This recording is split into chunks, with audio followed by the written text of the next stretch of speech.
Today's episode of Darkness Radio is brought to you by Microdose. Get out of pain, get out of anxiety, and start treating yourself a little bit better. Try Microdose. Microdose is a CBD THC gummy that will get you out of pain, get you out of anxiety, and get you into feeling good again. To learn more about microdosing THC, go to microdose.com and use the code DARKNESS to get free shipping and 30% off your first order.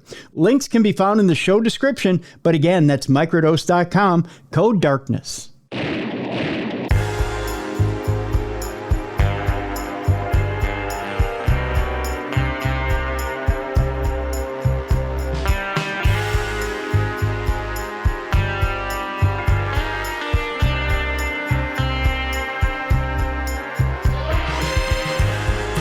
Welcome in, everybody, to the best in true crime podcasting. This is True Crime Tuesday. I'm Tim Dennis. Got a really good show for you today. Read a very interesting book over the weekend, and I wanted to share it with everybody. It's called The Tuskegee Strangler, the nicest serial killer they ever met. And yes, I'm serious when I say the nicest serial killer they ever met. And you'd be surprised. Sometimes when you meet a really nice guy, he'll help you out on the street. Maybe he'll help you at home. Maybe he'll help you when you're out there at work.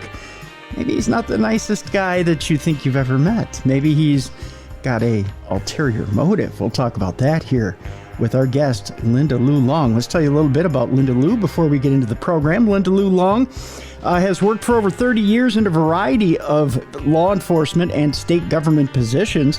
Her experience includes working as a process officer, riding on equine-mounted patrol, and acting as a search and rescue canine handler. Linda Lou has also worked with juveniles in a youth camp called Camp Sherwood for the Illinois State Police. More recently, Linda Lou is acting as the trainer with the Illinois Police Association Central Division for the city, county, state, and federal officers seeking to continue remaining on point with the education concerning the newest crime-fighting issues, ideas, and techniques. Linda Lou's education is in rehabilitation and legal studies with an emphasis in criminal justice administration and rehabilitation administration at a master's level. Let's welcome into True Crime Tuesday, Linda Lou Long. Hi, Linda. How are you? I'm fine, thank you. How are you? Doing wonderfully, and even better now that I'm talking to you. I got to tell you, first of all, as much as you can enjoy a book about a serial killer who's a nice guy, I really did enjoy this book. I first of all want to throw that your way. Great. That's what I want. I want a story that you want to read, that you'll enjoy reading, and you want to read it again. Absolutely. I do want to read it again because there are some things I feel like, and we'll go over this as we go down this rabbit hole here. There are some things I feel like maybe I missed about his character. And again, we'll dive into that here in just a bit. The man in question that we're talking about today is Jerry Marcus. And Jerry Marcus has and let's start out with his home life. We'll start out with his upbringing. A very tumultuous upbringing. Now, we always use the term here, Linda Lou, nature versus nurture, as to what creates a criminal or even a serial killer or the perfect brew of, I don't want to say people are evil, but the perfect brew of evil acts. Okay.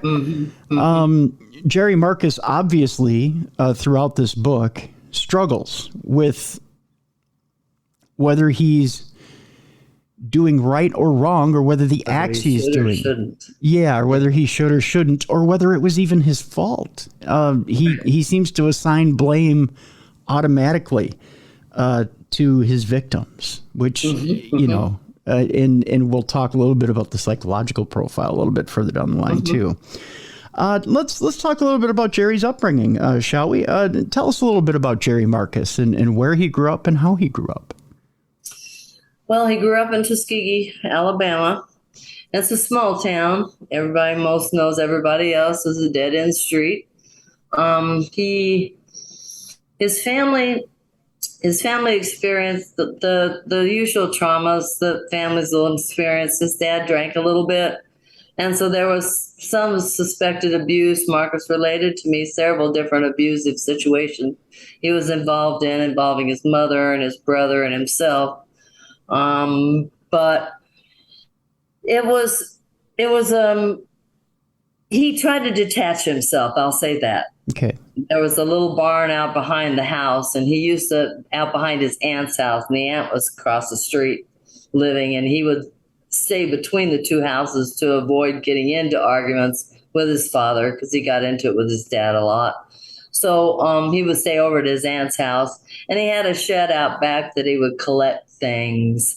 And he started early on abusing animals. And one of the issues that they'll discuss in record is that he was witness setting on a cat's tail on fire just so he could watch it chase it till it chased itself to death. And he would take apart insects and small animals. And he's at one time he told me about taking them apart and playing autopsy and playing doctor. And he was always attracted somehow. That attracted him to the medical field, I think, and the job that he got into, because he just liked to be around, I don't know, dissection and surgeries and that sort of thing. That attracted him. And he was attracted to blood. He loved the red of blood. And he talked about that several times. Interesting. He may have grown up in that sort of tumultuous situation, but he was very smart in high school.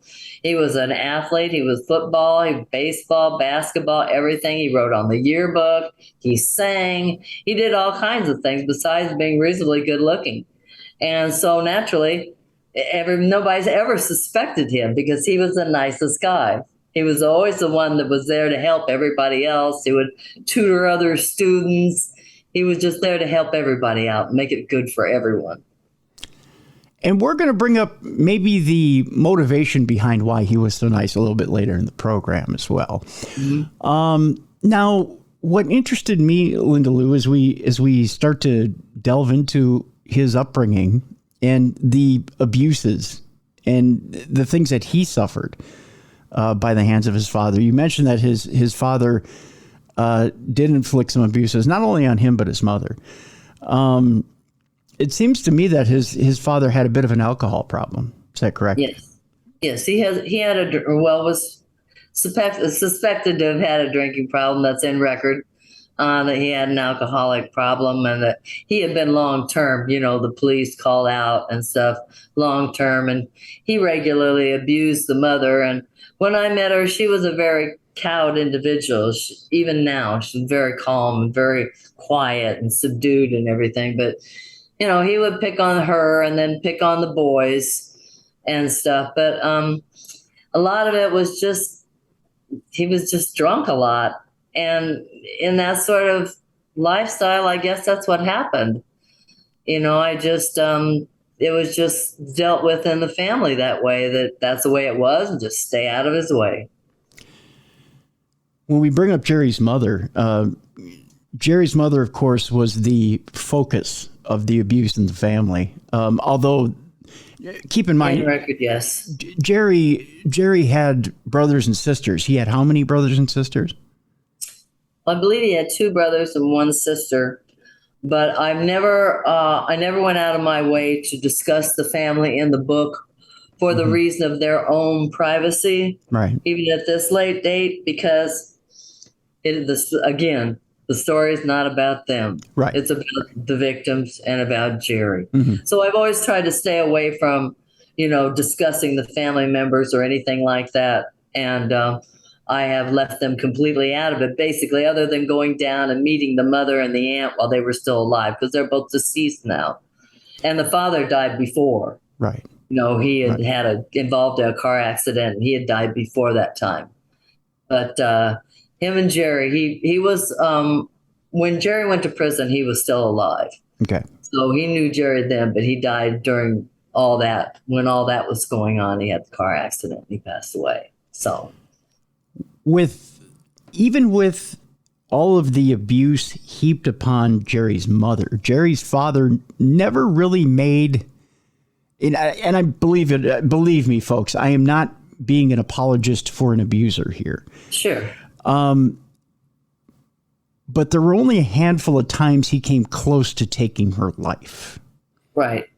And I think that is what got Jerry into it, was that he watched someone else his father, take advantage to his mother and push her and push her and push her to the very edge and then pull back. Right. So, but I think the problem with Jerry was that when he pushed to the very edge, he was unable to pull back and he couldn't stop from killing.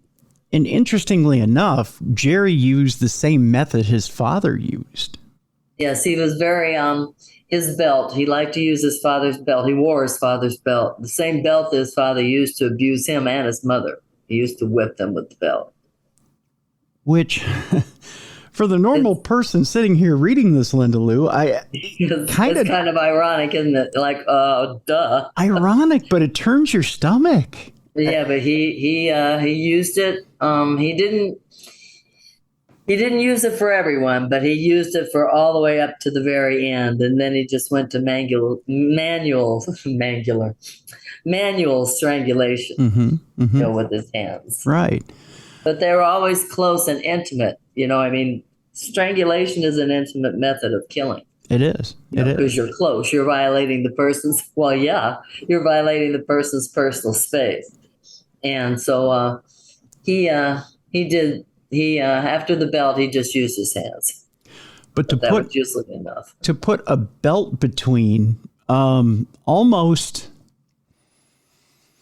I think in the mind of a killer, I think to put a belt between almost says, I can't quite control the regulation of pressure. So it's not really on me.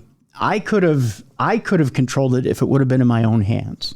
Right. Yes, I agree with that. To put a belt between says, you know what? It wasn't really me. It was the belt. Yeah. You know what I'm saying? Yeah. So, he always diverted the guilt. He diverted any responsibility to someone or another, one way or another. And he got quite accomplished at it. So I think going back to Jerry's father now, I think when Jerry's father was drunk and dealing with his wife, I think to him, using the belt was a method of restraint, because had he used his hands, he knew that he would go too far. He probably couldn't have stopped. Right. Yeah. So to use the belt. And it's so much, I mean, it's easy to fracture that highway. You put the pressure on the right bone with two thumbs and it's gone. Right. So it's easy. I think maybe it's even easier that the belt would put a distance, sort of, a mental distance between the action and the causal factor. Right. There's an incident when Jerry's young, and I'm wondering if you'll tell our audience about it, where Jerry's mother decides she can't take anymore and decides to leave the family. Would you tell our audience a little bit about that and how that gets resolved? Well, from what I gather, from when I interviewed them, from what they told me, she said that she had gotten offered a job, that someone else had known, that everybody knew, because there's police and everything in small neighborhoods. Everyone knew the conflict she had most of the time. And she got offered a job out of state taking care of someone else's kids. And so she went ahead and took the job and left. Maybe she thought that might make things better for her. Maybe she thought she could earn some money and come back and give him some money and maybe it'd be different. But it ended up being all the same, even when she came back. And while she was gone, he was so angry that was when Jerry actually completely moved in with the aunt to live over at the aunt's house. But like I said, they're right across the street from each other, the same neighborhood. But that was when he finally decided he better just completely get away from it, and he moved across the street to his aunt's house. And that's when he started living with her. And even when Jerry treasured his aunt, and he did treasure his aunt quite a bit, there was even a little bit of a flare-up of attitude with her, and it had to do with the way he kept his room, didn't it? Oh, yeah. Yeah, because he was very... I'm not sure how to define it, but he had dark curtains. He had his windows covered all the time. He didn't want any light other than one single artificial light on. He didn't want her in there messing with any of his stuff or touching any of his stuff. And when she would go in there, like to retrieve dishes or whatever, he just reacted very violently because he felt they were violating his privacy. That was the only privacy he had. So he was just very funny about that. And then he just really scared her once. When he aggressed against her, and he showed her the side that other people had seen before, and she had no idea, and it really frightened her. And she didn't ask him any more about the room. That was it for the room. Yet she still gave him the benefit of the doubt. Oh, sure, he was wonderful. I mean, he was still the kind of guy that would, like you said, carry your groceries to your car, help you pick up something you dropped on the ground, help you open the door for you. Down here in the South, that's common. But still, he was very, very polite, very nice. And no one would ever suspect, and no one ever did. No one ever did. I mean, after the incidents occurred with the 2 girls at Tuskegee, it went another 7 or so years, and no one ever knew because he left. He moved away, and no one ever knew. And we'll talk about that too in a bit. Well, with his mother though, his mother was summoned by her husband, and she initially wasn't going to go back. She didn't want to go back.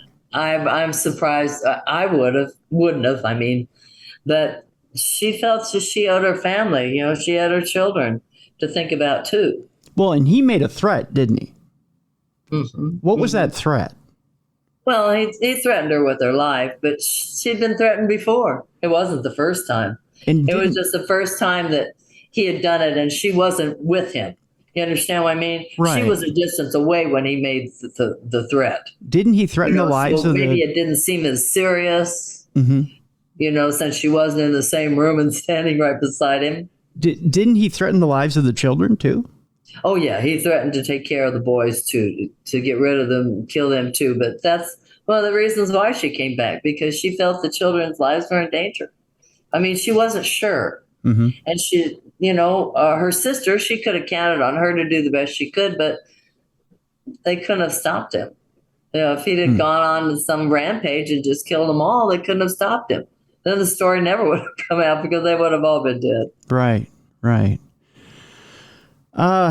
So Jerry is going kind of through his own thing. He's seeing his dad do what he does as far as abuse goes, and he sees that he has his wife on a string, that he can control his wife however he wishes. Right. At this point, I think you've pretty well established that Jerry has this, although he's very nice, he also has this very narcissistic, power-hungry feel to him as well, and he's very much developed his dad's characteristics. Yes. And he did whether he wanted to or not. Right. I don't think it was intentional, because he never expressed to me that he was really impressed with his dad or anything his dad ever taught him or anything like that, except saving money.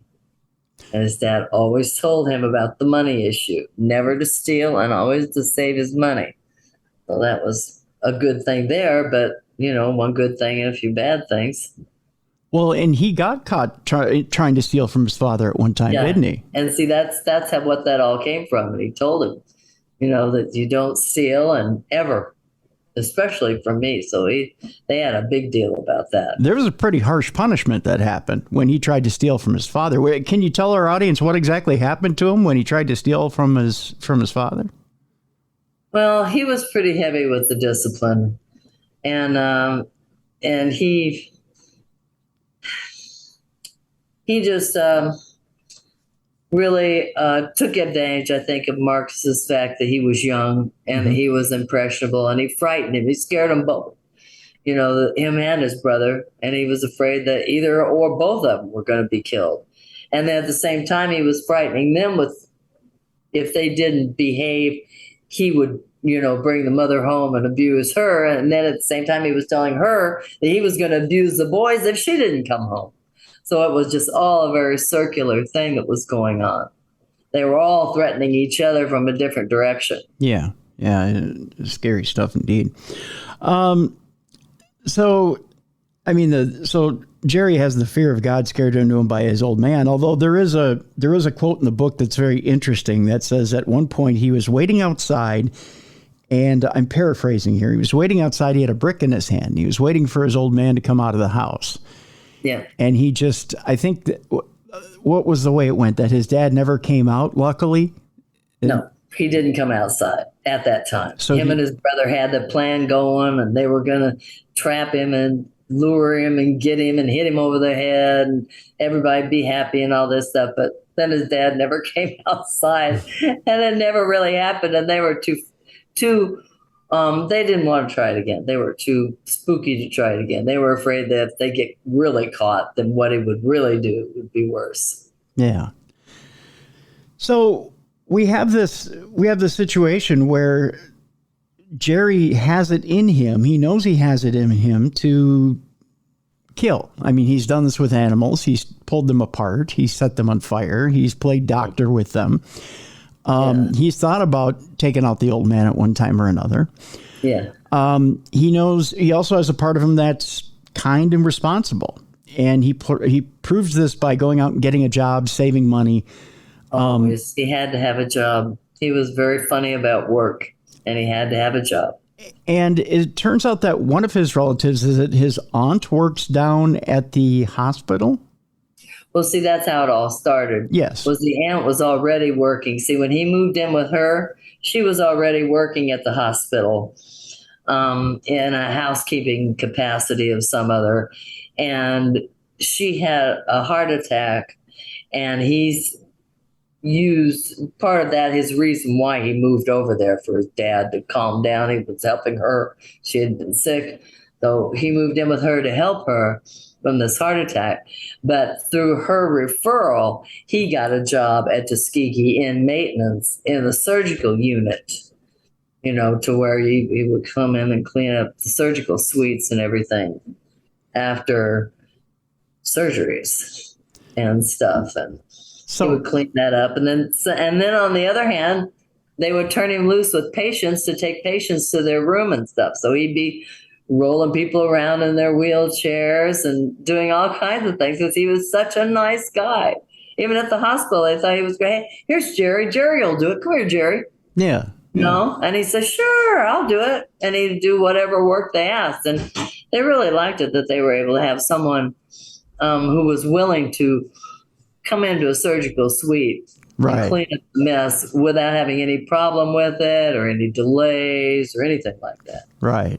He liked blood. So. And I suppose he's cleaning up a surgical suite. He's kind of getting his jollies. I know there's a... I'm sure. Yeah. I'm sure he really loved it, I'm sure. And I believe you talk at one point in the book that he talks about his fascination with blood and how when it's that red, he's kind of getting that charge off of it, but when it turns to that kind of chocolate brown, he's kind of turned off by it. He's got that. Makes it almost yummy, doesn't it? yeah. It's he's kind of got that fine. Sorry. Yeah, he's kind of got that fine line of turn on to it. It's a dotted line, and any of us can cross that line any time of the day. That's true. We have that fine line. That's for sure. Although I don't know mine is blood, I'll tell you that. So he's and let's start with the first two women and talk a little bit about the first two women, because really there comes a time now where, I guess for lack of a better term, Jerry Marcus is deciding that I guess I have to combine my two favorite hobbies, that being killing. I've got to graduate from pets and bugs, pets to humans. To humans, right? Animals to humans. I'm not. He had watched the girls. The first one especially. He had watched her at the bus stop more than one day at a time. To watch and see what she really did, and if she left with someone or what she was carrying or whatever. And then the second one, he did the same thing, and he watched her too. The first one, he was able to see her, had met her indiscreetly in the surgical, when she was a student. She had been there and he had been there cleaning up, so he knew her from there. And he felt, I think that with his personality, he felt like him seeing them was enough of knowing them. You know what I'm saying? Right. Whether they knew him or not, he felt he knew them. Right. And was getting to know them better and better. And these ladies never even thought about it. They barely knew who he was. Right. But he still, in his own mind, all the times he had been watching them and listening to their conversation with the other girls and everything, the other employees, he had just felt that he knew that they were close to him and that they would respond in a positive manner when he tried to get aggressive. So, and interestingly enough, now he incorporates for the first time ever with these feelings of rage, a sexual component. Mm-hmm. And I think that frightened him. Yeah. I think that scared him. I mean, with the first victim, he couldn't even relate where he lost her, where the body was. They never found her body. They never found her. She just disappeared. And he relates that he had left her in a building that was under construction, and he thinks they built a building over where the body was, but he couldn't even relate today to where that was, or he wasn't willing to relate where that exactly was. And by the time they got around to these girls and the solving of where they went to their murders, it had been years. I mean, a total cold case. It had been years. There was no way to trace it. There was no way to follow up on those girls because they were just, well, the one girl, the second murder, she was recovered. Her body was recovered. And so there was some closure there, but with the first girl, she was just gone. And what's odd about the first girl is he swears he took her, I believe, to a house, correct, where there had been some construction going on. And he swears that it had been one way the minute he dropped her there and completely changed. The house had been raised. Everything had been done differently. Yeah. The next time he went back. But it was a matter of how long between the time he had been there the first time and the second time. It hadn't been very long at all. It's just a matter of days. Yeah, which is a lot of work to do in a matter of days. Well, see, he wasn't working at that time. Yeah. He had already given up that job, and he was between not knowing what he was going to be doing or what. Yeah. And so it was a very volatile time for him because he felt his whole world shaken. His aunt was sick and everything was coming down around him, I think he felt. Right. But I don't see why I have yet to figure out why he sought to relieve that by finally going after two human beings rather than animals. You bring up a very interesting point, Linda Lou, and you know what? I think we'll take our break right here and we'll address that when we come back. When we come back, let's talk a little bit about why Jerry Marcus would kill at times when his life was out of control. And we'll talk about some of the ancillary things going on in his life. Because interestingly enough, Jerry maintained regular relationships while he was committing sexual abuse and murder. Right. And he would do other things while he was killing that you would not expect a serial killer to do. This was not your ordinary serial killer. So when we come back, we'll talk to Linda Lou a little bit about what it was that was so special about Jerry Marcus that made him not such an ordinary serial killer. When we come back, we'll talk more with Linda Lou Long about the Tuskegee Strangler, the nicest serial killer they ever met. We've got a link in the description of this program. Go click on it right now in the break. We'll get to all of that in just a moment. Welcome back to the best in true crime podcasting. This is True Crime Tuesday. I'm Tim Dennis. Our guest is Linda Lou Long. We are talking about the book, The Tuskegee Strangler, the nicest serial killer they ever met. The story is about Jerry Marcus, who basically had them all fooled. And he did it by a little bit of misdirection. we're about to talk to Linda Lou Long about that. We kind of teased before the break that Jerry Marcus had a different way of doing things. We've been talking about his first two ladies that he killed, and he did that basically by hanging out around the campus of, what was the name of the college, that first college that he had worked at?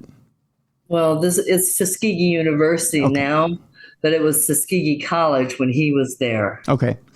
The name has changed.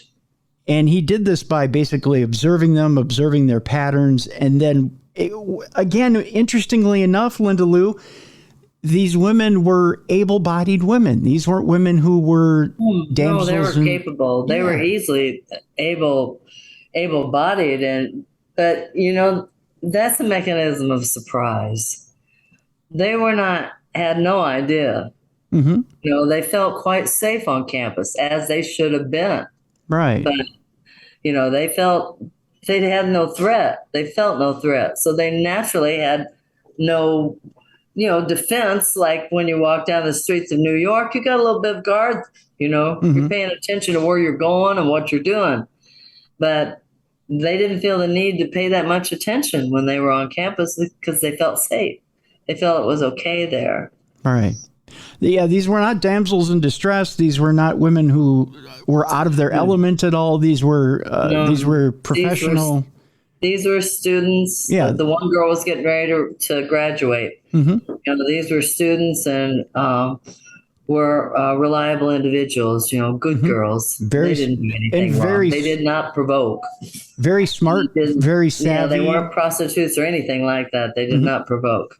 Yeah, very smart, very savvy, and you could almost say, I believe I think it was the second one, she was actually very street smart. Oh yeah, yeah. Mm-hmm. So it wasn't like Jerry really had to try to get one over, especially on the second victim, right. Whose names, I'm sorry, escaped me at this particular moment. So at this point, Jerry is doing things that are unusual. And this is what I say when I say unusual for a serial killer. He's beginning to form relationships with the people he's killing. Yes. When I say relationships with these first two, it's not like he was dating them, but he was stalking them, getting to know them. Yes. And he got to know them within work, which is at Tuskegee University. Right. That gave him the freedom to move around the campus and to be in areas where he wouldn't ordinarily be able to be as just an average citizen. Mm-hmm. He wouldn't be expected there or allowed there or anything. But because he had worked there, he was able to move around campus fairly easily. Everyone trusted him. Everyone knew who he was. Yep. And so it's hey, remember me? I did this for you. I was here. I was there. Right. So there's an element of supposed safety. Yes. With these women. So they go, oh yeah, I guess I remember you. Oh, you know what, Jerry? I've got stuff I got to do. I don't really, Right. Right. So it is one of those things of supposed safety. But as Jerry starts to move on, he realizes that, you know what? I need to bring these people closer to me. I need to win them over. Rather than what most serial killers would do, which is to find more random victims. I need them as far away from me. They're objects. Right. They're objects for me to play with and dispose of. Jerry did the opposite. He did the opposite. He killed within his comfort zone. So I got to ask you this question, Linda Lou. In your opinion, why is it that Jerry is bringing these women in and making them closer, tying them closer to him rather than finding women that he doesn't know? It could have something to relate to his mother. It could have something to relate to the fact that he's wanting to be nice to these women like he felt his mother should have been respected and been nice to by his father. Maybe. Mm-hmm. But I really can't say for sure because he changes his story so many different times, the reason why he did it. But he just, I can't explain. That's his personality.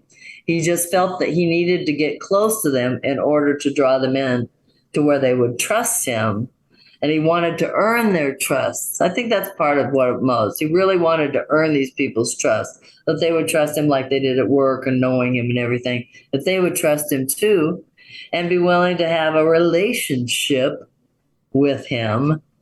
And that really wasn't on their minds, either of them. Yeah. They had nothing to do with him relationship-wise. They didn't even know him in that manner. They only knew him as the maintenance guy, you know? I have a theory, and I'm going to spring it on you towards the end of the program as to why I think he did what he did. Theories are always good. It's from a deep psychological point. You're going to think it may be a little ill, but it fits in a very Freudian way, and I'll tell it to you a little bit later. So when after Jerry makes these first couple of kills, he decides, or he meets, I believe it's Gwen, who he has a fascination with, and decides, hey, I want to marry this woman. He didn't really meet Gwen. They went to school together. Oh, I'm sorry. They went to school together. So he knew her from school. Mm-hmm. And when he did this to these two women, and he didn't get caught, and he did kill the second one, and he didn't get caught, he felt that if he drew normality around him, drew things normal, tried to be more normal, like everyone else, him and Gwen, because she already had a family and been married before, but he wanted to get married to Gwen. And so they went ahead and got married. He became the stepfather for the daughters and everything else. So he married her right after all the incidents happened with those other two girls, because they didn't really happen because no one connected him to it.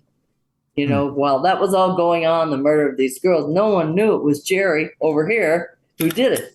Yeah. No one had any idea that it could ever be Jerry that did it, because he left nothing that they could trace or anything like that. And then, you know, for the second female, when they found her, you know, her body and stuff, the students were looking for it.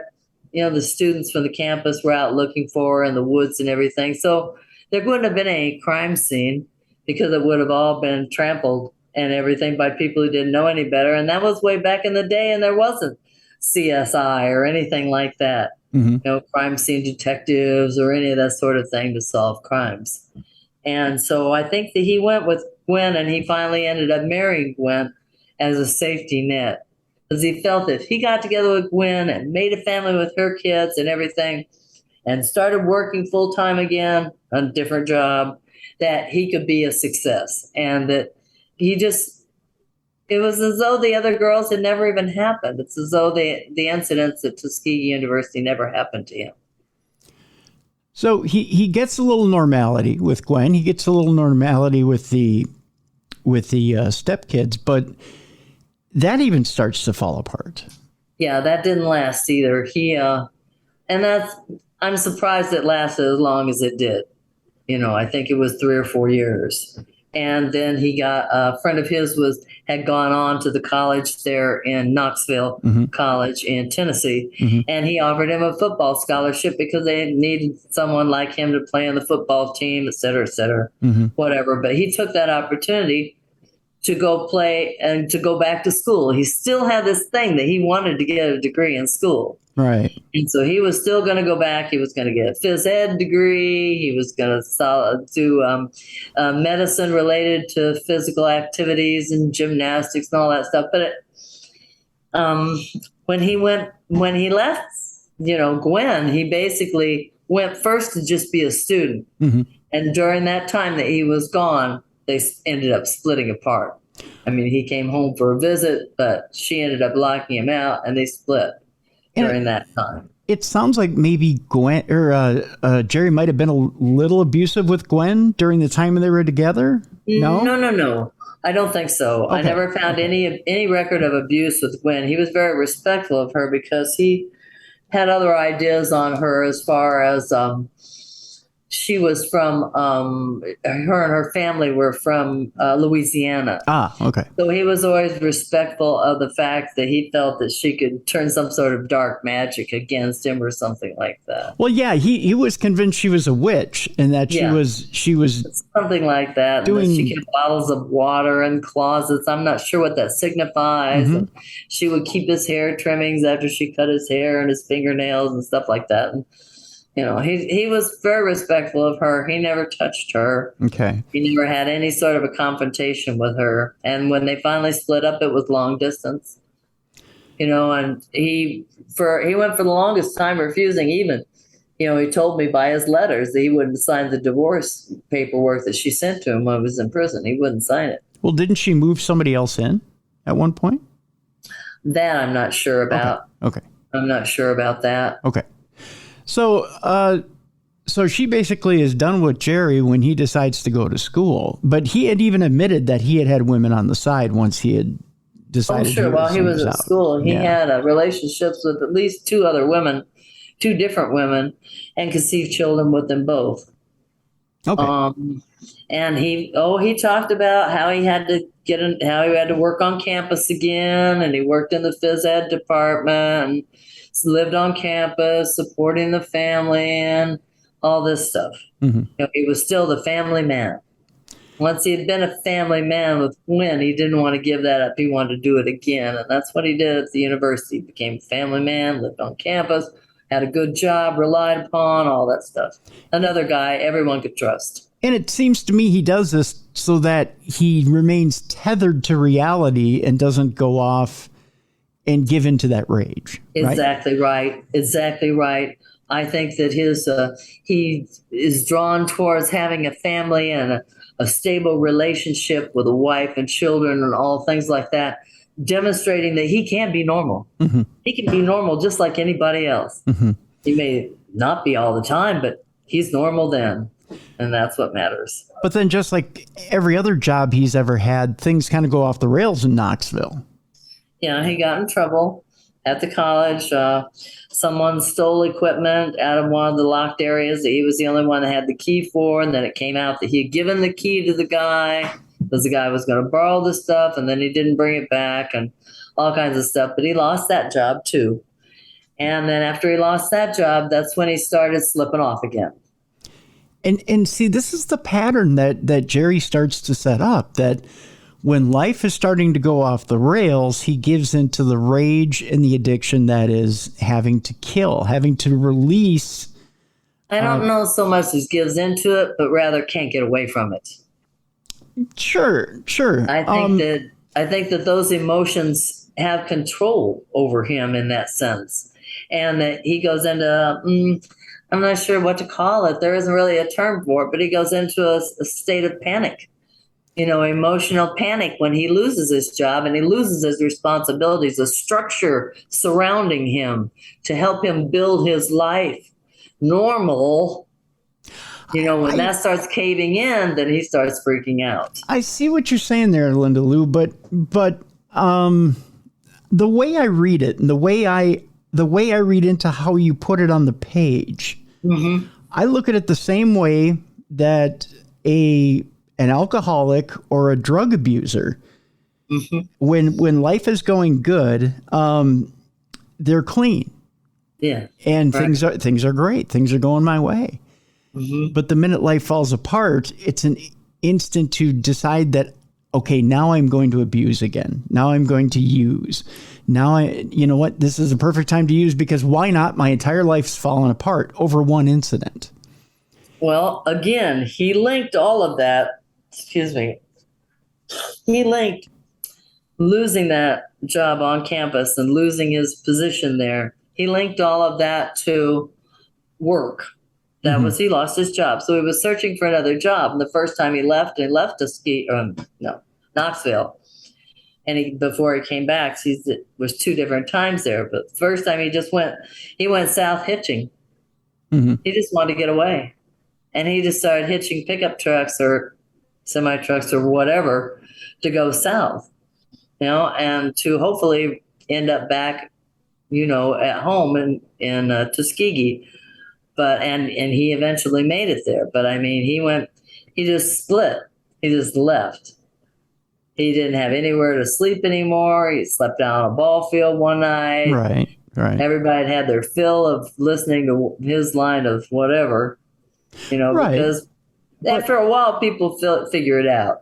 Right. That he's not all that trustworthy, and they can't depend on him to do what he says. Mm-hmm.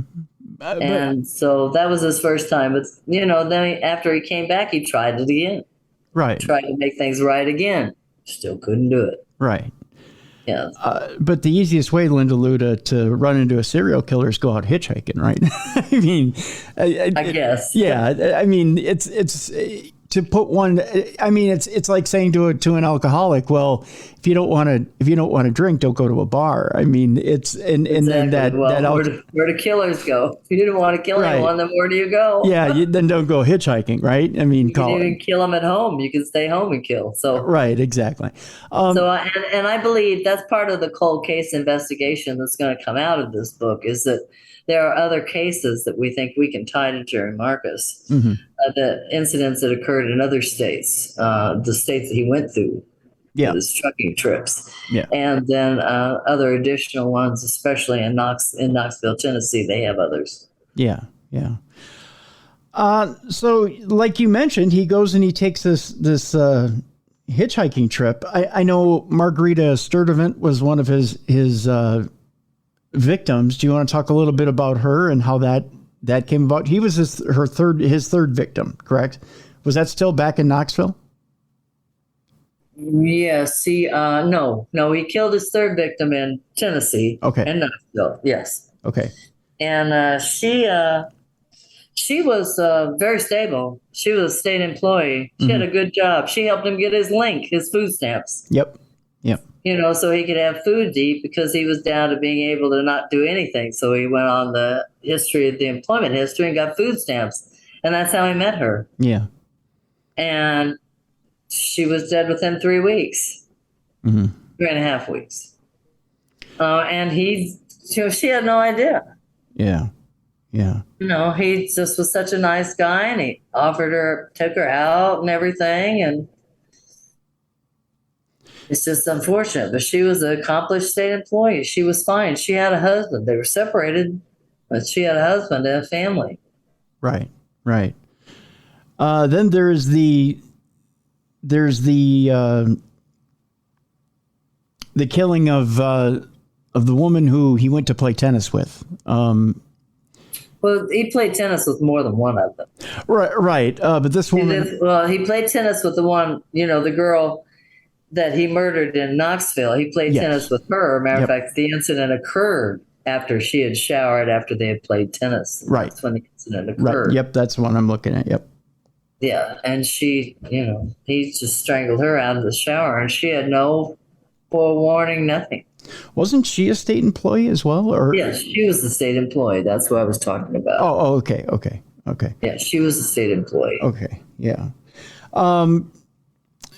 And he continues to, as his life is spiraling out of control, he's continuing to use the killing motive. And as you pointed out earlier in the program, he goes from using the belt to eventually, as he's getting more and more into bare hands. Yep, he's using bare hands. Even closer with the bare hands. Yeah, and he's getting more and more violent. And the other thing that's a little colder and a little more frightening is he's doing it without a second thought.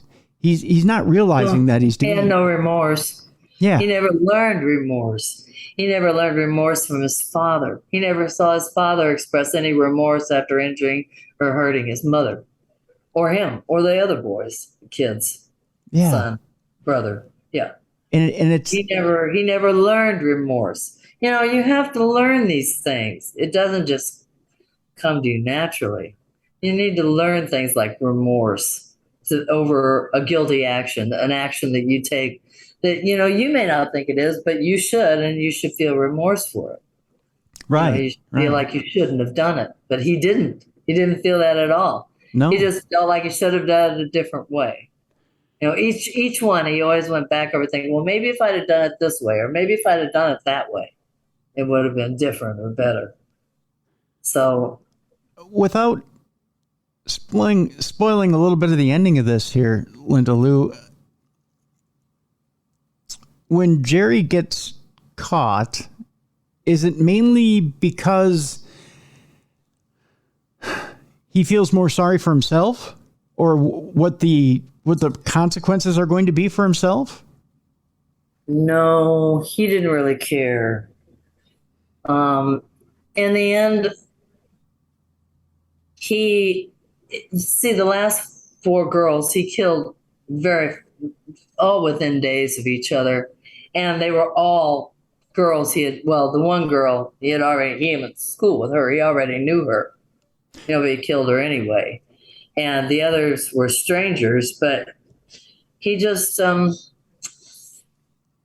I can't explain. That's the whole thing about Jerry Marcus, that there's really no explanation for why he did it the way he did it and what he was seeking, what he was trying to resolve, because he wasn't. He was just doing it. Let's run down those girls real quick, because he went from the state worker in Tennessee. Then he was going in an odd pattern. He was trying to get back to Tuskegee because he knew that was ground zero. He felt like maybe the heat was off. He could go back to Tuskegee. Well, they never suspected him there in the first place, see? Right. For those first two girls. No one ever suspected him there, but that wasn't totally true. Al Kendall suspected him, and he was a detective working there, but he never had enough evidence to hook Jerry to any of that, to the girls. There was also a neighbor had mentioned that he had been window peeping, and he bragged about window peeping and stuff. He could never catch him, but he always knew there was something going on with Jerry Marcus. He just could never put enough information together to catch him, or to have, you have to have enough evidence for an arrest. Right. You can't just arrest people. You have to have enough evidence and proof, and he didn't have that, so he couldn't do that. The other thing that Jerry Marcus isn't counting on is the fact that technology is getting better. Oh, yeah. And technology really didn't play a part in this at all. Mm-hmm. There were no cell phones back then. Mm-hmm. There was no internet really to be. And the courthouse that I mentioned in there that burned, that had all of the records of his court case in it, they had no digital records then. It was all just file cabinet after file cabinet. Yeah. So when that data burns, it's gone. Right. And the only reason why I found it was because another individual in the DA had kept a copy because he was the uncle of one of the girls. So he had kept a copy, and he gave me his copy, or I would have never been able to retrieve that information. And I just found him by accident. Not only was he the uncle of one of the girls, didn't he have a familial tie to Jerry as well? Well, they already knew Jerry, see? Uh-huh. She was one of the girls that lived there, too. They already knew Jerry. And so, and he was, it was very strange, because everybody's still saying to each other, Jerry, what? How could it be Jerry? That's a mistake. That can't be true. Yeah. Because, see, even then, they never knew. Even then, no one knew anything of the proof until he was finally arrested by David Lindley in Starkville, Mississippi. But no one even knew. He hadn't told anyone. He kept it to himself. He never told anyone. No other witnesses, no one. Which is amazing for as social as he was. That's the other thing you find out in the book, is he really does talk to a lot of people. He has a lot of interactions. But he only talked to them about the external things he wanted to talk about. He didn't share any of his personal information. Yeah. Even now, I've never spoken to Gwen either, because none of this is about those ladies. So I've never spoken to her about their relationship. But he didn't share that with anybody. No one knew. No one had even the slightest idea. Interesting. And then until he confessed at the very end, and he started listing them off to him. He said, well, I just didn't do Dot Davis, which he got caught for. Mm-hmm. No, I did so-and-so, and he went down the list. And that's when they started looking. That's when they sent out to the backyard to find the body that was buried there. And we'll talk about the body in the backyard, too, in a moment, that was actually buried in the backyard of the house that he was staying at, which you want to talk about not blanking where you eat. But one of the women that he killed was actually one that, speaking of not blanking where you eat, his auntie introduced him to a woman who was relatively close to her. Right. She went to his church, her church. Yeah. And she had met her. She knew her from church, and he knew her kind of. His aunt said he should have remembered her because she was younger. See, she wasn't in high school with him, so he couldn't really remember her like that. But she felt really guilty for it too. She said, I had no idea. I would have never. She said, we had no idea. Nothing. Of all the people you would think to have restraint with, it would be the one that your auntie knows. Oh, no. She was one of the quickest. She was one of the quickest he turned around. And she also blew up on him, too. She fought back. We should explain to our audience at this time that Jerry has a girlfriend by the name of Lynn, who he has a child with, I believe, right? Yes. Okay. So, and Laverne is this girl's twin sister, but he keeps calling her Laverne in different confessions. Yeah. I don't remember what this lady's name was. But so he keeps saying to her, well, we should get together and go for a drive. Maybe we'll go get Kentucky Fried Chicken or something like that. So they go for a drive. They go get something to eat, but they go into the restaurant because they don't want to eat in the car. Right. It's after that they have relations in the car. Right. And for some reason or another, Jerry just decides, well, I'm going to head her off at the pass, right? He said that it was because he felt that she had done something to him that she just wouldn't tell him about. That she had told someone that he took money. It didn't make any sense, the excuse that he concocted. And I think that's all it was. It was just an excuse. Yeah. I think he met her with the intent to kill. Wow. I think when he met her, that was his intent. He was going to try it again. He was going to get it right finally.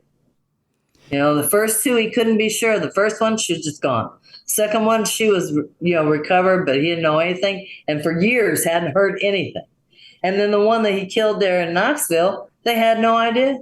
He set up the scene. He completely changed his MO, and he set everything up, cleaned everything up. It was spotless. Well, I know with this woman, he had mentioned something. He had changed his story a couple different times, and one of the stories was, well, she was starting to, get a little clingy or whatever, and I told her right away I had a girlfriend, and she got upset and she kicked the windshield out. Right. Yeah, that's what he said. He said that and it was and that was a confusing. It was Lynn's car he was driving. Yeah. And then when she did the windshield, then he had to explain to Lynn how the windshield got broken. And that supposedly is what set him off. Yeah. That he was going to have to explain to someone where he had been with their car. And he was going to have to cook up a whole new story. Yep. He couldn't tell her he was out on a date with a woman to kill her. No. He had to cook up a whole new story. And that made him mad. That made him madder. That, well, look, now you've done this. And now I have to figure out how to tell him that I killed you when I didn't want to tell him in the first place. And what's even crazier is he's trying to figure out, as he's trying to get her into the house, he's having a hard time getting her into the house. He bumps her head on the stair and busts her open, so she's bleeding everywhere.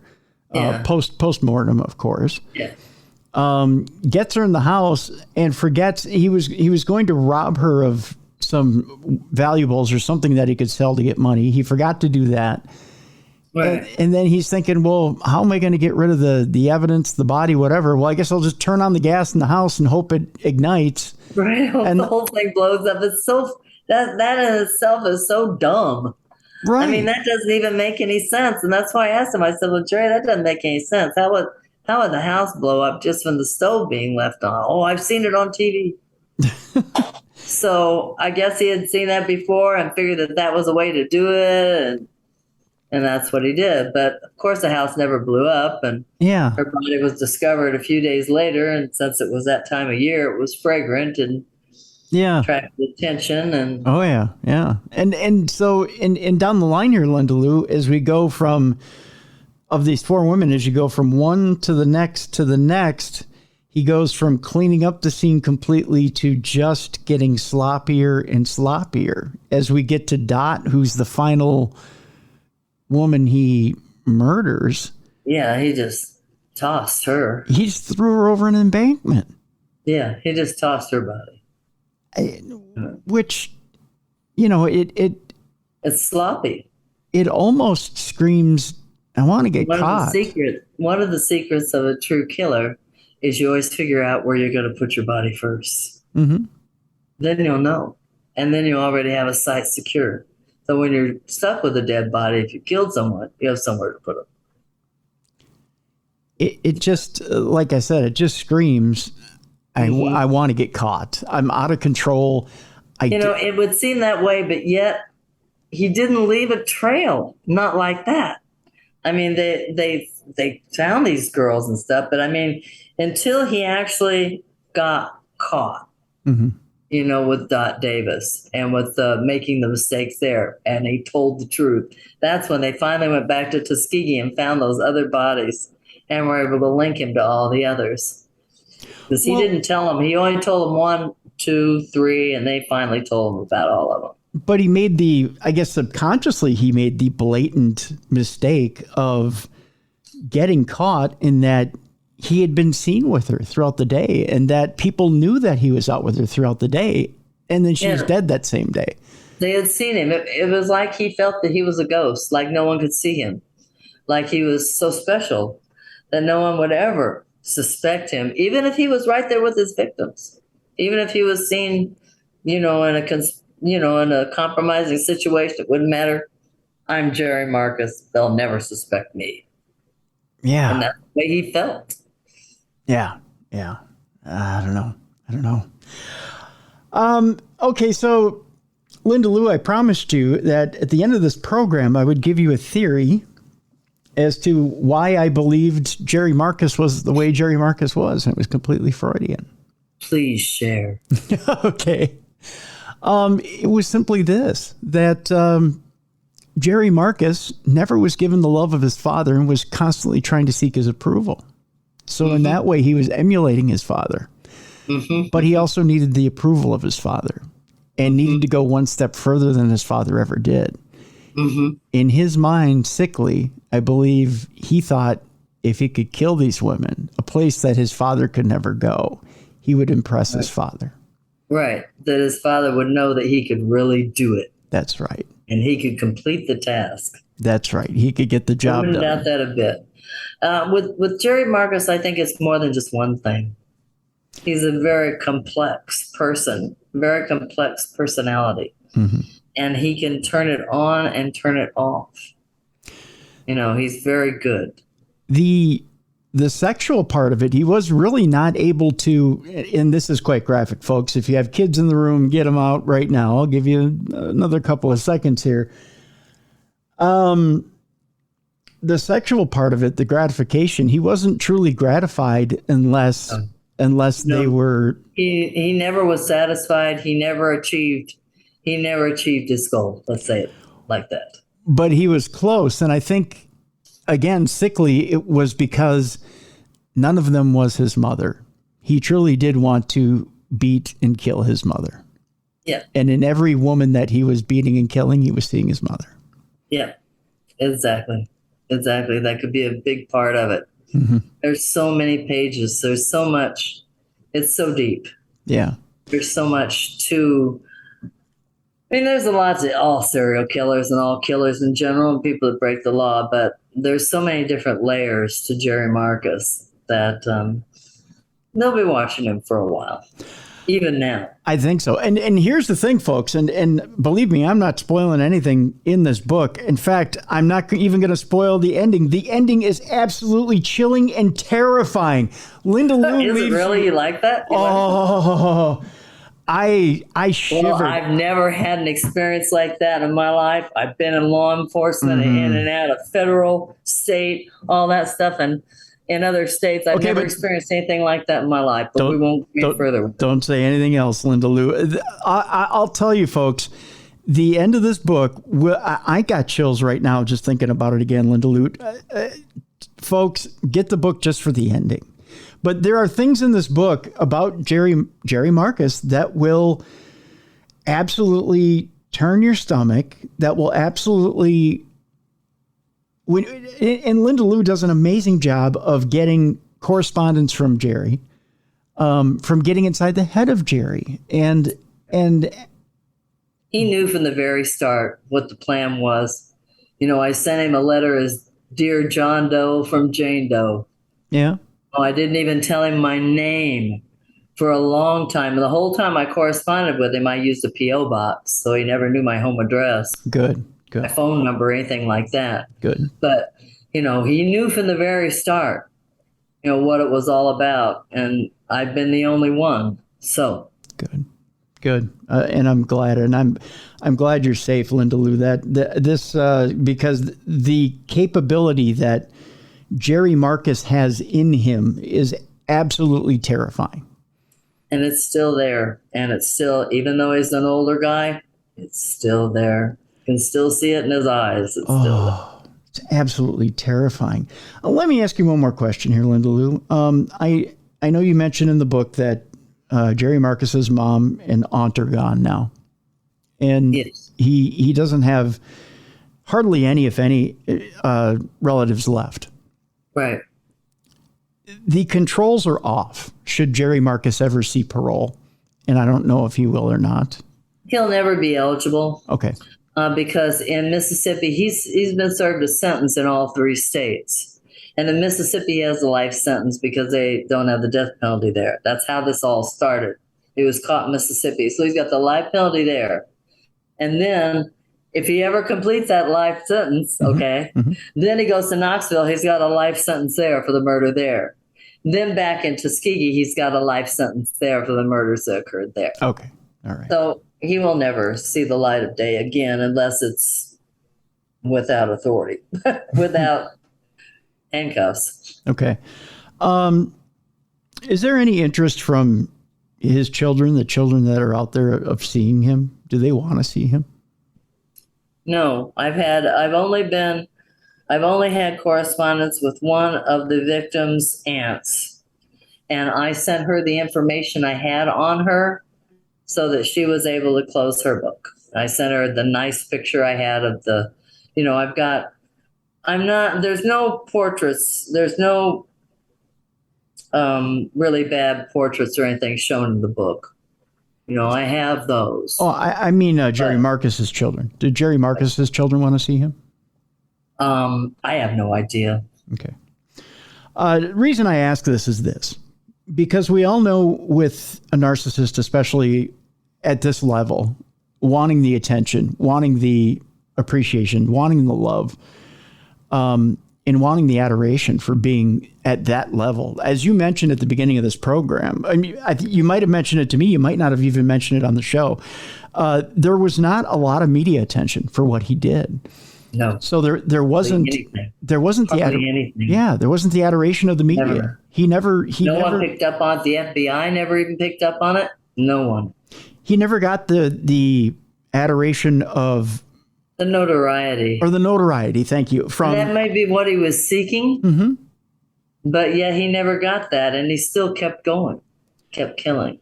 So knowing that he never got that notoriety, he never got it really from his father before his father passed. Oh, no. No. What is the end game for him? I don't think there is one, because there's no one left. Really? Mm-hmm.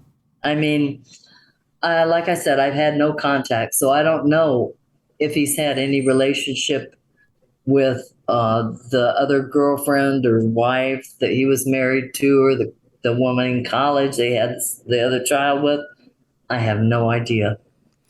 Because I didn't feel that getting into their personal and private life should be part of this mess. This is Marcus's mess. It doesn't deserve to have them brought into it. What does Jerry Marcus think of this book? I haven't spoken to him. I had about 8 years ago, I was contacted by an assistant district attorney from Knoxville, Tennessee. Mm-hmm. I don't even recall her name, but she wanted to link Marcus to additional cold cases they had there. Mm-hmm. And I said, well, that sounds like a great idea. Why don't you let me get in touch with him, send him a letter, because that's the only way I'll communicate, and we can get together. Well, she didn't wait. She went around and she contacted the warden, and she contacted Jerry Marcus through the warden, and he shut his mouth, and he's never spoken since. He hasn't spoken to me since. Really? It was almost 10 years ago. Wow. And that was because she interfered. If she had just done what I asked her to do, we could have possibly gotten in and interviewed him, and he would have been willing to give more information. But if they try to force it out of him, he's not going to tell them nothing. And that's the approach they've so far tried, and it's not going to work because he's not going to tell them. But I do think there are others. There's other cases. There's others. His MO was even traced. The way he did things, and once it got out into the policing community, and since this has come out and the press release and all, there's already been contact from retired officers who worked that case in Knoxville, who have more information, who have links to other situations and other cases and other kills that they think that Marcus is involved. So hopefully this is going to go further, and that there'll be other victims that we'll be able to find, the loose ends that can be tied up for families that are still waiting for answers. Because that's what it all boils down to. Families waiting for answers to their loved ones who are just gone. Yeah, and let's hope he'll give that information up. Do you feel like if given a second chance, you could get in there and reestablish that link with them, or do you have no interest in doing that? Yeah. Yes. I'm hoping that we're able to do that. David Lindley and myself, he was the chief of police. Mm-hmm. He was a detective when he arrested Marcus. He was the chief of police when I put the story together. And now he's retired. But we've talked, and it would be nice for him and myself and Al Kendall to finally get together with him again. Yeah. To say, okay, we're back. Now what can you tell us? Yeah. Well, I hope you get that link going with him again, and you can get some of that stuff up there in Knoxville solved. Folks, I encourage you to click on the link in the description of this book, or check out wildbluepress.com or amazon.com. Get your copy of the book. The book is pretty darn amazing, and if you really want to get inside the mind of a serial killer who is hiding in plain sight, who's that nice guy that's standing right next to you, if you truly want to get a chill up your spine this week, go ahead and order a copy of that book. The book is amazing. The book is called The Tuskegee Strangler, the Nicest Serial Killer They Ever Met. Our guest for this program has been Linda Lou Long. Linda, thank you so much for joining us today on True Crime Tuesday. Thank you, sir. You have a wonderful day. Yep, you as well. Thank you so much, Linda. We're going to change gears here. We're going to bring in Beer City Bruiser, and it's time now for Dumb Crimes and Stupid Criminals. It's Crayon News story time. What happened with this dude, Christ Bearer? I heard he cut his penis off and then jumped off a balcony. Suspect pulls gun from butt, shoots twice at Denver police. What is your emergency? I need help. And what's the problem? I'm too high. You're too high? Yeah. It's that time once again. It's time for Dumb Crime, Stupid Criminals, the second half of our program, the one that you've been waiting for all program long. So we bring in the one, the only, the BCB, the big cuddly bear, Beer City Bruiser. How you doing, Bruiser? I'm doing pretty good, Cruiser. I'm a little tired, like we were talking off air. I'm lagging today, so picking it up, and I know that we're gonna have a good time because we always do with these dumb crimes and stupid criminals. I know they've been beating the stuffing out of our bear this weekend, but that's okay. He's gonna recover, folks. He's got his microdose gummies, and we'll get him back up and moving here in no time. They're a godsend. I told you that before. They're a godsend. They are. that they are indeed. By the way, closed circuit to microdose. You sent me a very nice box of microdose gummies, but we need to get one for Bruiser too. So I'm just saying, I enjoyed the box you sent me, but I'd really enjoy it if you'd send a box to Bruiser because he's still getting beat up. I only get beat up by nephews and nieces. He gets beat up by much bigger men than I do. So this weekend was a very large man I got beat up by. He was bigger than me, and I was happy for it because it's like, oh, cool, I don't have to do as much. But then it's like, oh man, he's so big. Yeah, that artist formerly known as Braun Strowman's a big guy. Well, no, it wasn't him. I shared a locker room with him. Oh, okay. Well, you had C.W. Anderson too, didn't you? He was there too. Shows. But you had. I'm sorry. You had a big. Okay, never mind. I had a big guy, big large man. Beat me up on Saturday, and then Sunday I had 5 men try to beat me up. So. Jeez, you know what you need? What? You need to start passing out those microdose gummies. I do. In fact, the guy Saturday. Did you? He when we got done, because it was 115 degrees in this building, and he's sore, and I go, hey man, here's 2 of these. Take one when you get home. It'll change your life. Then take one when you wake up in the morning. You'll be okay. Wow. And I got a message on Sunday last night. He's like, how do I get these? So I sent them over with our code, and I said, there you go. I said, you're welcome. There you go. See, look at those guys at Microdose. They got to know that we're changing the world one person at a time. Exactly. That's all it takes. Exactly. Bruiser, I got to tell you, over the weekend, while you were getting the stuffing beat out of you, I was working in a different way. I was over in St. Cloud at KNSI. And so as I do after my shift, I went over to Granite City Comics, and I treated myself, not beated myself, so to speak. And I got this here. I'll hold it up for you. It's radio, so nobody else can see it. It's a Florida Man comic book. Yes, it is. Like I said off air, Tim, the best part about that comic is that the cover looks like that suntan lotion where the dog's pulling down the baby's thing, but it's an alligator doing it. Yes, it's an alligator pulling down a shapely woman's bikini bottom right on the bottom side. The Florida Man comic is put out by American Mythology Productions, and it is pretty funny, folks. I got to tell you. You can go to floridamancomics.com and get yourself a copy of the Florida Man comic, or you can just look up my buddies over there at Granite City Comics. Go to granitecitycomics.com. They'll get you a copy of it as well. I got the variant cover. It is rated teen, so it's not for the kids, of course. Although I think Florida's just rated teen, isn't it? It is, yeah. It's not a rated G or PG state, that's for sure. The man behind the genius that is Florida Man Comics is a longtime comic book writer by the name of, let me grab his name here, Mike Barron. And Mike Barron has actually 3 different graphic novels out there, Florida Man, Hogzilla, and Catfish Calling, which are available as part of, and you can get them through their ebooks available through Amazon as well. So if you look up either Florida Man, Hogzilla, or Catfish Calling, you can get the ebooks on Amazon.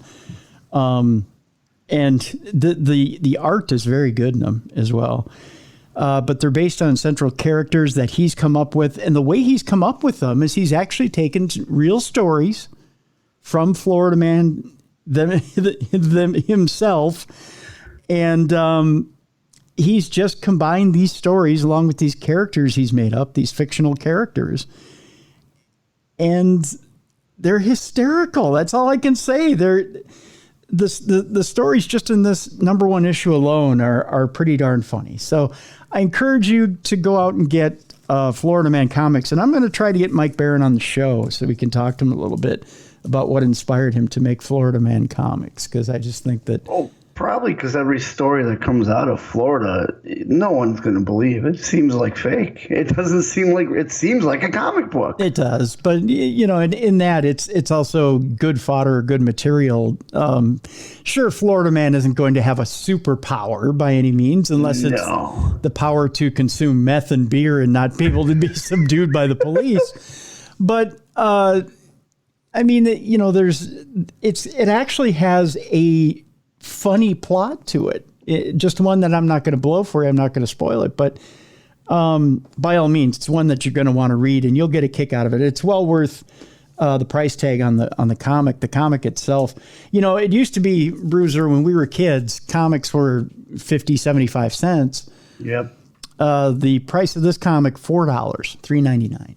So, they've gone up a bit. Yeah, they have. Yeah. I've been so used to just going and buying back issues of stuff where I'm spending, you know, $25 to $200.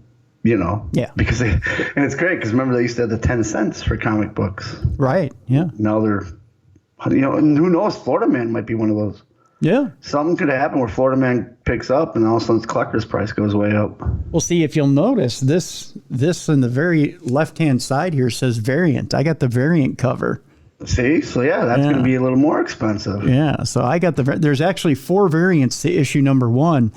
I got the variant with the gator tugging on the lady's bikini bottom. So I figured that would be the one. That's going to be the variant that's going to have the most value to it. So what I'll do is I'll now go get this graded and put behind the plastic sealed covers. And if I can, maybe I'll get Mike Barron and the art team to autograph it and then get it sealed.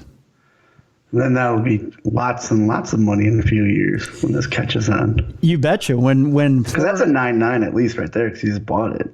You only cracked it open a couple times. Well, it might be a 9.6 by now because I've thumbed through it once or twice. But you know, it's bagged and boarded and it's all set to go. So I think I can probably turn it in over at Granite City Comics because they'll take it off and send it off and have it graded for me. I've had a few other books graded. Yeah. So I think, actually I've had some pretty expensive books graded by them. They offer that service. And so, I think I could probably get that autographed and you know what's funny about that is the grading. Mm-hmm. I believe the headquarters for comic grading is in Florida. CGC? Yeah, I think CGC is out of Florida, isn't it? I thought it was Michigan, but maybe it could be. You know, it could be Michigan. I thought it was either New Jersey or Florida. They have an ad in this book, actually. CGC does. So I think they're begging for Florida Man books to be graded. I'm not quite sure, but I know CGC is out there, and they're out there somewhere making money grading books.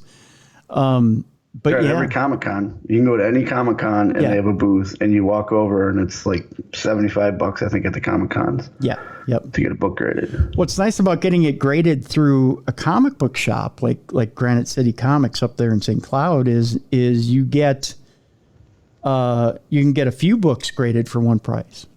Oh, nice. Yeah, I do like that. Yeah. So. Yeah, because a couple of weeks ago when you and I were talking off air, and I went through and I looked up a couple of ones, and I have 4 of them set aside. I'm going to get graded. Yeah. I took and I got my, George Perez recently passed away. Big time. He did? Yeah, he passed away from cancer. Oh, that's sad. He was a great artist. Yeah, pancreatic cancer took George Perez. Neil Adams has passed away too. I knew that. Yeah. If we lose Romita Jr., then I'm just gonna. If we lose JRJ, I'm gonna lose it. I love John Romita Jr. Really, he's one of your favorites.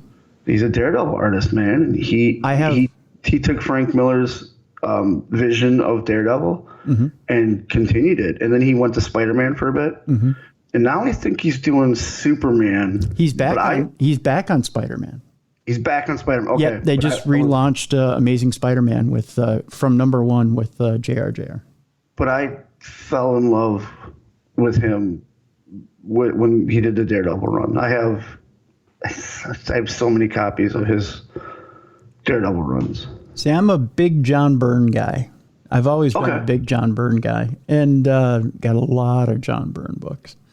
So we've digressed into comic book talk on. We're gonna get yelled at because we're a comic book podcast now. Yep. What are you doing, Tim and Bruiser? It was wrestling, now it's all comic books. Why can't you shut the fuck up over the comic books?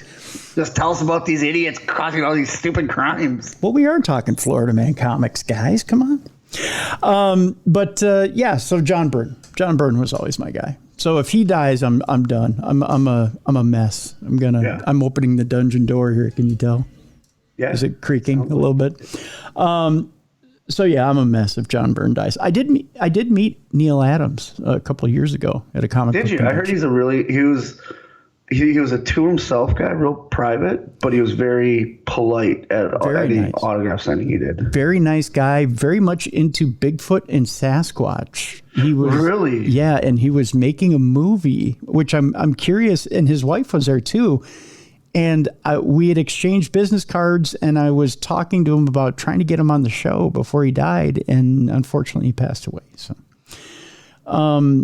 he also had some issues with diabetes. So it was sad to know that he had passed away. But and what's really good is a lot of his stuff's being made into TV shows and movies now. Yeah, like it's his time right now. Yeah. Yep. I know Amazon Prime's got 2 or 3 shows that are based on his stuff. Yeah. Yep. So a lot of comic book influences in the supernatural, paranormal, and now true crime. As you can get Florida Man Comics, go to floridamancomics.com. I encourage you to go out there and at least check it out. Check it out and be a little entertained if you're. Well, and if we're going to stick on the true crime with the comic books, there's a comic book series based on Jeffrey Dahmer called My Friend Jeffrey.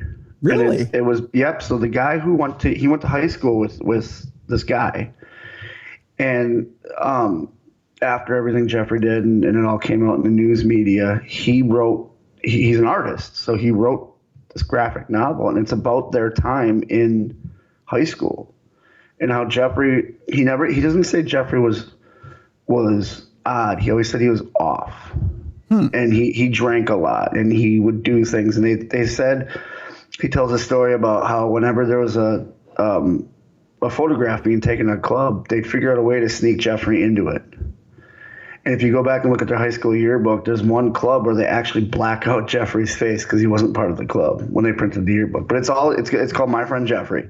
Wow. I think they made a movie out of it, but it's a comic book series. I think it might be graphic novel now. I don't know if you can get any more first prints, but I got them very well drawn. Not a lot of like superhero stuff, what people are used to in comics. It's more like them telling stories and then Jeffrey just being weird. A lot of the better ones aren't necessarily, and you know what? We're working on getting a segment together with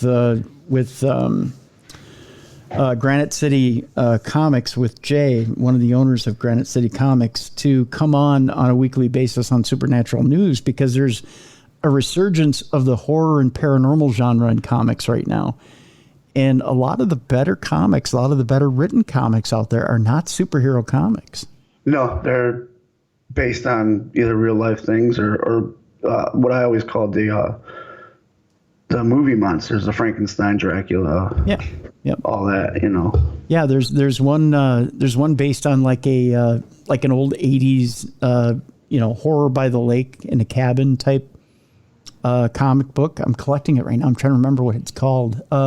The name's escaping me, but I've been picking up issues of it, and I've been saving up the issues so I can read them all at one time. Yeah, I'm kind of a binger that way. With series that I'm not into on a monthly basis that have multiple issues, what I'll do is I'll save up a bunch at one time and I'll read them. But I have a bunch of those issues, and I think it's put out by, is it Image or DC? But there's a lot of horror comics out right now that are doing really, really well. They've got I'm looking for actually a Tomb of Dracula with the first appearance of Blade, because everyone thinks Blade appeared in Spider-Man. He didn't. He appeared in the Tomb of Dracula. Yeah, which is a horror comic. And then the other one I want to pick up is Werewolf by Night, because that's where Moon Knight first debuted. So anybody watching the Moon Knight series, He actually debuted in Werewolf by Night. That's a hard one to get a hold of right now, that Moon Knight first appearance. The Blade one's going to be pretty hard to get a hold of here, too, in a little bit, because Blade's supposed to be back in... That's why I want to get it, because I lucked out. I've always collected Daredevil and Punisher, and then Netflix went and made the shows, and I was very happy for that, because my books go up in price. Yeah, that's true. That is true.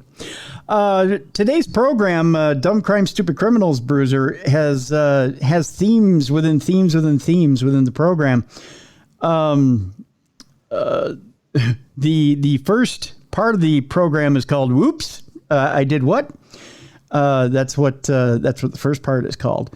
The second one is we'll just go theme by theme, and I'll let you know how we're progressing from here. But the first couple of stories are "Whoops, I Did What."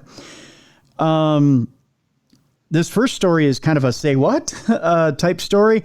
Police say a man shot a woman in the neck, but it ended up killing him. Say what? Exactly. Say what? Is she made of adamantium and it just popped out and hit him? See, you would think. Dallas police believe the bullet exited her neck and hit the suspect.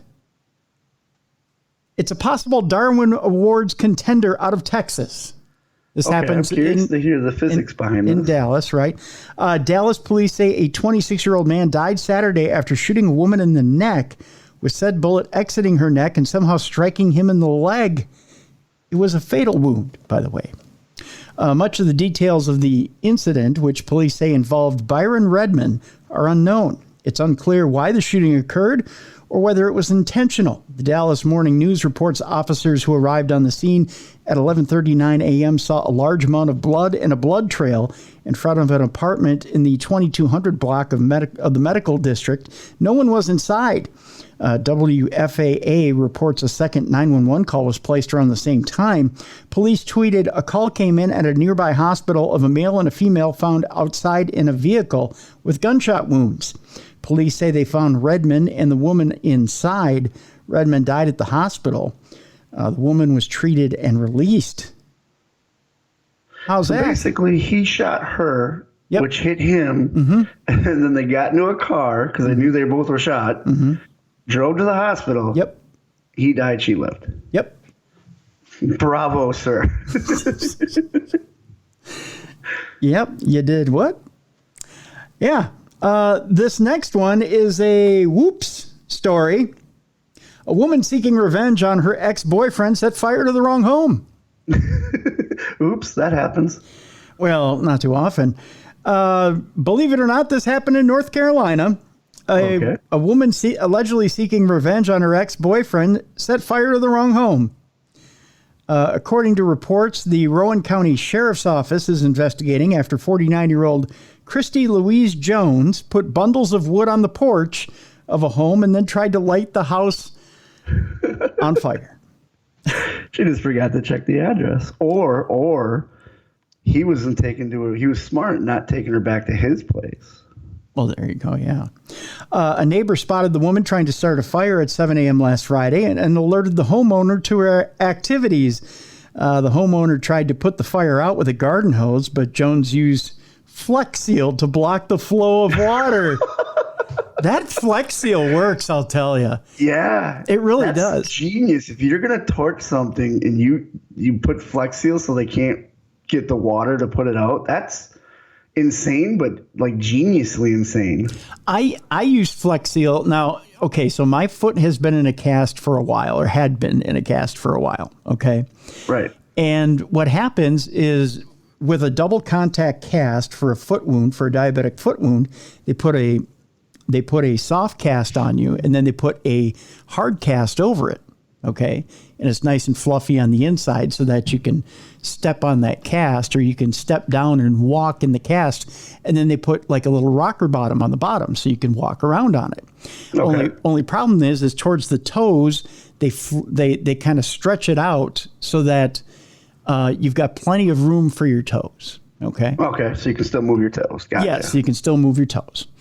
The only issue with that is when they go to wrap it with the wrap that they use, the fiberglass wrap, the area near the toes is weaker than the rest of the area that they wrap, because you can't wrap that area too much, or it will harden that area and the cast won't constrict very well. Right. Constrict and expand when you go to walk. I'm assuming it frays then, right? Well, it splits. Okay, so it splits horizontally. Okay, so it actually, there's a top half of the cast and the bottom half of the cast. Only days after they do this. Okay, right. So it's kind of flimsy that way. But in order to keep the cast together, you remember did you ever play boot hockey out in the circle when you were a kid? Oh, yeah, definitely. Okay, so there was only one way, and you know how your hockey stick is made of wood, and then it has a fiberglass outside? Yes. Okay, yep. and then when you tape it too. Yes, you tape it with what? With athletic tape, right? Oh, yeah, hockey tape, yeah, which is a little bit thicker than athletic tape. But yeah, I know what you're talking about. Yeah. So a thick cloth tape. The only problem with that is that a thick cloth tape won't hold if you're on it all the time, right? But you know what does hold that, Bruiser? Flex Seal. Flex Seal. It is amazing. Not only does it patch up your gutters, but it also patches up your fiberglass casts. And your neighbor's hose if you want to burn down their house. And yes, and coming full circle after all that explanation, your garden hose, when you're trying to put out a fire that you've just built on what you think is your boyfriend's house, which it turns out it isn't. The homeowner then grabbed his rifle and confronted Jones as she stood on the sidewalk mumbling. Probably not. She was probably going, "Who are you? Why are you in my boyfriend's house? Like, what are you doing here?" And he's like, "Who are you? I've got a shotgun. I am going to blow your ass away if you don't put this fire out." A witness who recognized Jones told police that the woman's ex-boyfriend owned a home in the area and believes she may have accidentally targeted the wrong house. Deputies went to the house where Jones lived and talked with her. They charged her with felony first-degree arson, assault with a deadly weapon, and larceny of an animal. The bond was set at $101,500. Okay. That's an expensive fire. I just picture her standing on the street watching the house start to burn and the ex-boyfriend come up next to her and go, "Oh, that's a nice fire. Whose house is that?" Now that's a fire. More charges are possible in this case, according to WBTV. They also reported that a woman who may have been trying to send a message to an ex-boyfriend apparently targeted the wrong house. Oh, this is the actual story. According to the report, a homeowner in Gold Hill was awakened at approximately 7 a.m. How would you like to be awakened at 7 a.m. on a Friday by a neighbor saying your house is on fire, by the way? There were bundles of wood and a fire on the porch, and deputies later located a jug of bar and chain oil that they say was used to light and spread the fire. So there was an accelerant on top of it. It wasn't just gas. Right. She went bar and chain. Oh, she went oil, which burns longer than gas. And smells horrible. Oh, God, yeah. Yeah. The homeowner came outside, tried to get water on the fire. When he came out, he noticed a woman standing near a blue car that was blocking the driveway. The woman later identified by deputies as Christy Louise Jones, 49, of Richfield in Stanley County. Deputies say the homeowner went to get the garden hose and then noticed that pieces of wood placed around a propane tank were on fire. Around a propane tank. You said Stanley County. That's all by me. Yeah. I might have to go check this out. Well, if you ever need a fire built, you know who to call. Well, not around my propane, please. The homeowner's garden hose didn't work because Jones allegedly used Flex Seal to try and seal off the water. Boy, she must have excelled at Girl Scouts. What did this guy do to her? The ex-boyfriend, not the homeowner. I have no idea. The homeowner then grabbed a rifle, confronted the woman. According to the report, Jones did not have much to say and just mumbled. Jones also reportedly was holding one of the homeowner's dogs on a leash. Boy, she does not play, does she? No, hey, at least she was protecting the dog. Like, she didn't want the dog to get hurt. I don't think that's why she was holding the dog on a leash. No, you think she was going to steal it, or you think what? I think it was a threat. Oh, gotcha. Yeah. Deputies say a cut was discovered on the homeowner's above-ground pool. So on top of that, she went after the pool. There was going to be no water near that fire. She was making sure of it. Yep. Another one score this one under oops. Oops. If you're going to burgle a house, Bruiser, don't leave anything behind. Oh, no, never. And if you're going to leave something behind, make sure it isn't your keys. Please don't leave your keys at the scene of the crime if you can. Jimmy, quick, get the getaway car. Okay, toss me the keys. You have the keys. No, I gave them to you.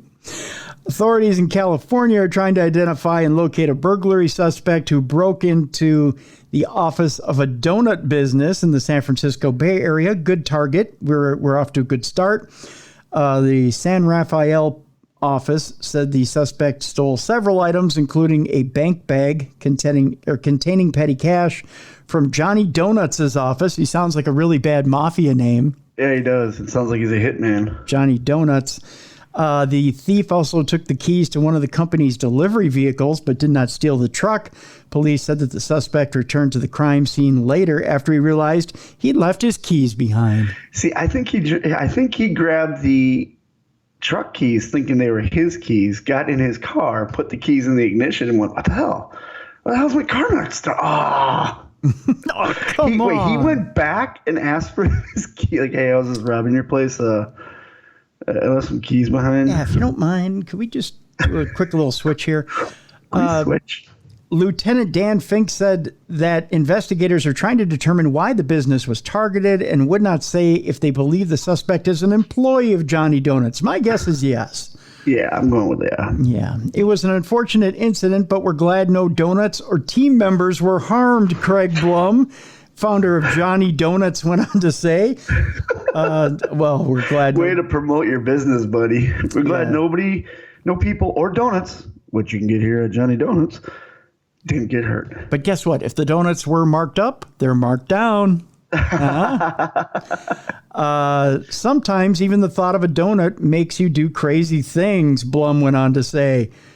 Blum also said that his company would send a few dozen donuts to the police officers who came to our aid to ensure that we can continue serving our community handcrafted donuts without interruption. God. Oh, he just grabbed the wrong keys, I'm guessing. Yeah. That's why you put your keys in your pocket. Like, I'm not a professional thief or anything. But no. If I was going to rob a donut shop, Yep. I'd either leave the keys in the car or I'd put them in my pocket. Well, now you leave them in the car, you accidentally lock the door, then you're calling a locksmith to get in. So then I'd either put them in my pocket or I get those, what are they, carabiners, and I lock it on like I'm a janitor. Yeah. So they're all the time. Yeah. Good ideas. See, I'm already helping people. See, you're already helping criminals across the U.S. I am. Good for you, my friend. And don't leave your driver's license. How about just not rob? Let's just go with not rob. Don't rob places. Yeah, just don't rob. This one is filed under oops, and maybe I should have spent more time at the range. Instructor charged with shooting a parked car after a fight accidentally kills a teen. Ooh. Yeah. He's trying to make an exclamation point at the end of the sentence and try to shoot in the air, but he went sideways. I think so. A Georgia University lecturer charged in a tragic murder of an incoming freshman, a university instructor in Georgia, has been charged with killing an 18-year-old student who was fatally shot while sitting in a car. The Carrollton Police Department said in their news release that 47-year-old Richard Sigmund is charged with murder and aggravated assault in the shooting death of Anna Jones, who was just 18 years old. Police said they believe Jones was killed when Sigmund shot into a parked car following an argument with a man at a pizza restaurant. The shooting happened shortly after midnight on Saturday. Police said a man told security that Sigmund had threatened to shoot him during an argument, and security then asked Sigmund to leave. Investigators believe when Sigmund left, he walked to the parking deck and started shooting into a parked vehicle, hitting Jones. Jeez. What? control your anger there, man. It's only pepperoni. That's true. Friends drove Jones to a hospital where she was pronounced dead, according to police. The University of West Georgia told news outlets in a statement that Sigmund's employment has been terminated. A current course catalog listed Sigmund as a lecturer in business administration. The university said Jones had just graduated high school and was an incoming student at the university. On behalf of the university, we wish to convey our deepest condolences to Anna's family and many friends. We know this news is difficult to process and affects many members of our university community. We ask that you keep Anna's from your thoughts during this tremendously difficult time, University of West Georgia President Dr. Brendan Kelly said in a statement. When you look at the mugshot for this bozo, you also see that his entire forehead looks like he also has been put up against the grate of the car and shredded like cheese. Oh. Yeah, look at that. That wound looks like a Mikhail Gorbachev birthmark. It does. I was going to say that too. It looks like Mikhail Gorbachev's birthmark. But yeah, he got. They roughed him. I wonder how he got that. If it was the police or if it was the pizza people. I think he might have resisted a little bit of arrest as he was being arrested. I think maybe he thought he didn't do anything wrong and was shown otherwise. I'm sure. Let's go over to Miami Beach, shall we? Where Florida, where again an armed robbery suspect shot a victim over $1. Oh, come on. $1. That's right, Ziggy. $1. Ziggy can't believe it. She's like, $1? $1. I'll give that guy $1. The armed robber allegedly shot the victim, took $1 along with a wallet belonging to the witness, police in Miami Beach, Florida said. Those police are searching for an armed robbery suspect who shot a victim over $1. $1. We are in a recession, Tim. Well, now technically, Bruiser, according to the government, we're not in a recession because the job market is still robust. We're in a recession. Although everything's so expensive. Bullshit is what I call, because it ain't looking too promising. But but we have had 2 months of negative, The robbery occurred in the early morning hours of July 22nd. The victim and a friend were sitting on the steps of their apartment building when the suspect approached and demanded money. He allegedly shot the victim in the upper body. After taking $1 from the victim and the wallet of the witness, the subject ran south along Michigan Court from 8th Street, police went on to say. The victim was taken to a hospital and remains in an induced coma. Over $1. God. If the guy, she probably told him, hey, no, I don't, all I have is $1. No, you got more than that, then shot her and realized, oh, it's only $1. So he grabbed the wallet of the other person and realized there's nothing in there. I want people to realize something. You remember the days where they said, see a penny, pick it up all the day, you'll have good luck? Yes. In those days to now, the value of a penny is only 1/3 of what it was. I was going to say, we'd be better off throwing away any penny we see. So right now, the value of that dollar is actually only 33 cents compared to what it was then. So a penny is only worth a third of what it was then. Yeah. So really, $1 is only worth a third of what it was then. When you heard this song, when they first originated the song, see a penny, pick it up, and all the day you'll have good luck. So really, this person got shot over 33 cents. Yeah, and you can't buy anything with that. No. There's nothing. No, you can go. Even dollar stores are barely anything's $1. It's always $1.99 or it's up to $5. Yeah, you can't get anything for $1 in a dollar store. What was that, Robic? I'll buy that for $1. We can't do that anymore. The suspect in this case was described as 25 to 35 years old, between 5'9" and 6 feet in height, has short, curly, bleach blonde hair on top, with a fade style of goatee and striped tattoos on the right side of his neck. In other words, he was stuck in 1990. Yep. Yeah. He probably wearing a shell necklace. Yep. Puka shells. Yeah. Yep. Puka shells. Yep. Probably wearing Tommy Hilfiger carpenter pants. Yep. A cross colors t-shirt. Yep. He was wearing a long sleeve zippered jacket with red stripes on the seams and black sweatpants. So yeah, he was. You're right, my friend. He was pretty much wearing Tommy Hilfiger, I believe. Yep. So yeah, $1. There you go. In the I'm a bigger baby than that and I can top it. You ready for this? 30-year-old Brandon Wayne McCrellis of Rome, Georgia, was arrested this past week after reports said he acted in a disorderly manner when his stepfather turned off his internet while playing a video game. Wait a minute. He was probably on a run on COD. He was probably going real good. He was going for a high score, trying to unlock that battle pass, and then Dad clicked it off. I feel for him. Reports added that the actions resulted in McCrellis to scream that his stepfather was a pussy. Son, you better step up after you scream that. Yeah, there's always that moment when you want to challenge your father. Every son goes through it. Oh, yeah. No. You know what I mean? But never once have I ever called my father a pussy because I know he's not a pussy. I challenged him. You better get ready to throw hands if you're going to scream it, though. Yeah, like my son who is serving our country right now is a wonderful man now. But I remember it was about 16 is when he got balls, but he never once called me a pussy. You know, he'd just try a little bit more, and you know, we'd roughhouse and get into a little bit more than that. And normal teenage son, grown father. But I'm gonna have to ask him after. Did you ever think of calling me a pussy? Because I know with my father, never crossed my mind. No. Well, you know what? My dad and I, we got to the point where, you know, you do the test of strength to see whether you could take the old man or not. Yep.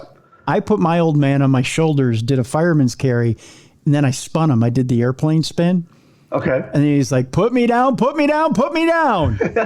And then when I put him down, and this is back when I was in high school, when I could do the 1,000-pound squat, or not squat, the the plates on the on the leg press, leg press, exactly. Yep. Not squat, but leg press. So I could do the 1,000-pound leg press, and I had oak trees for legs. Yeah.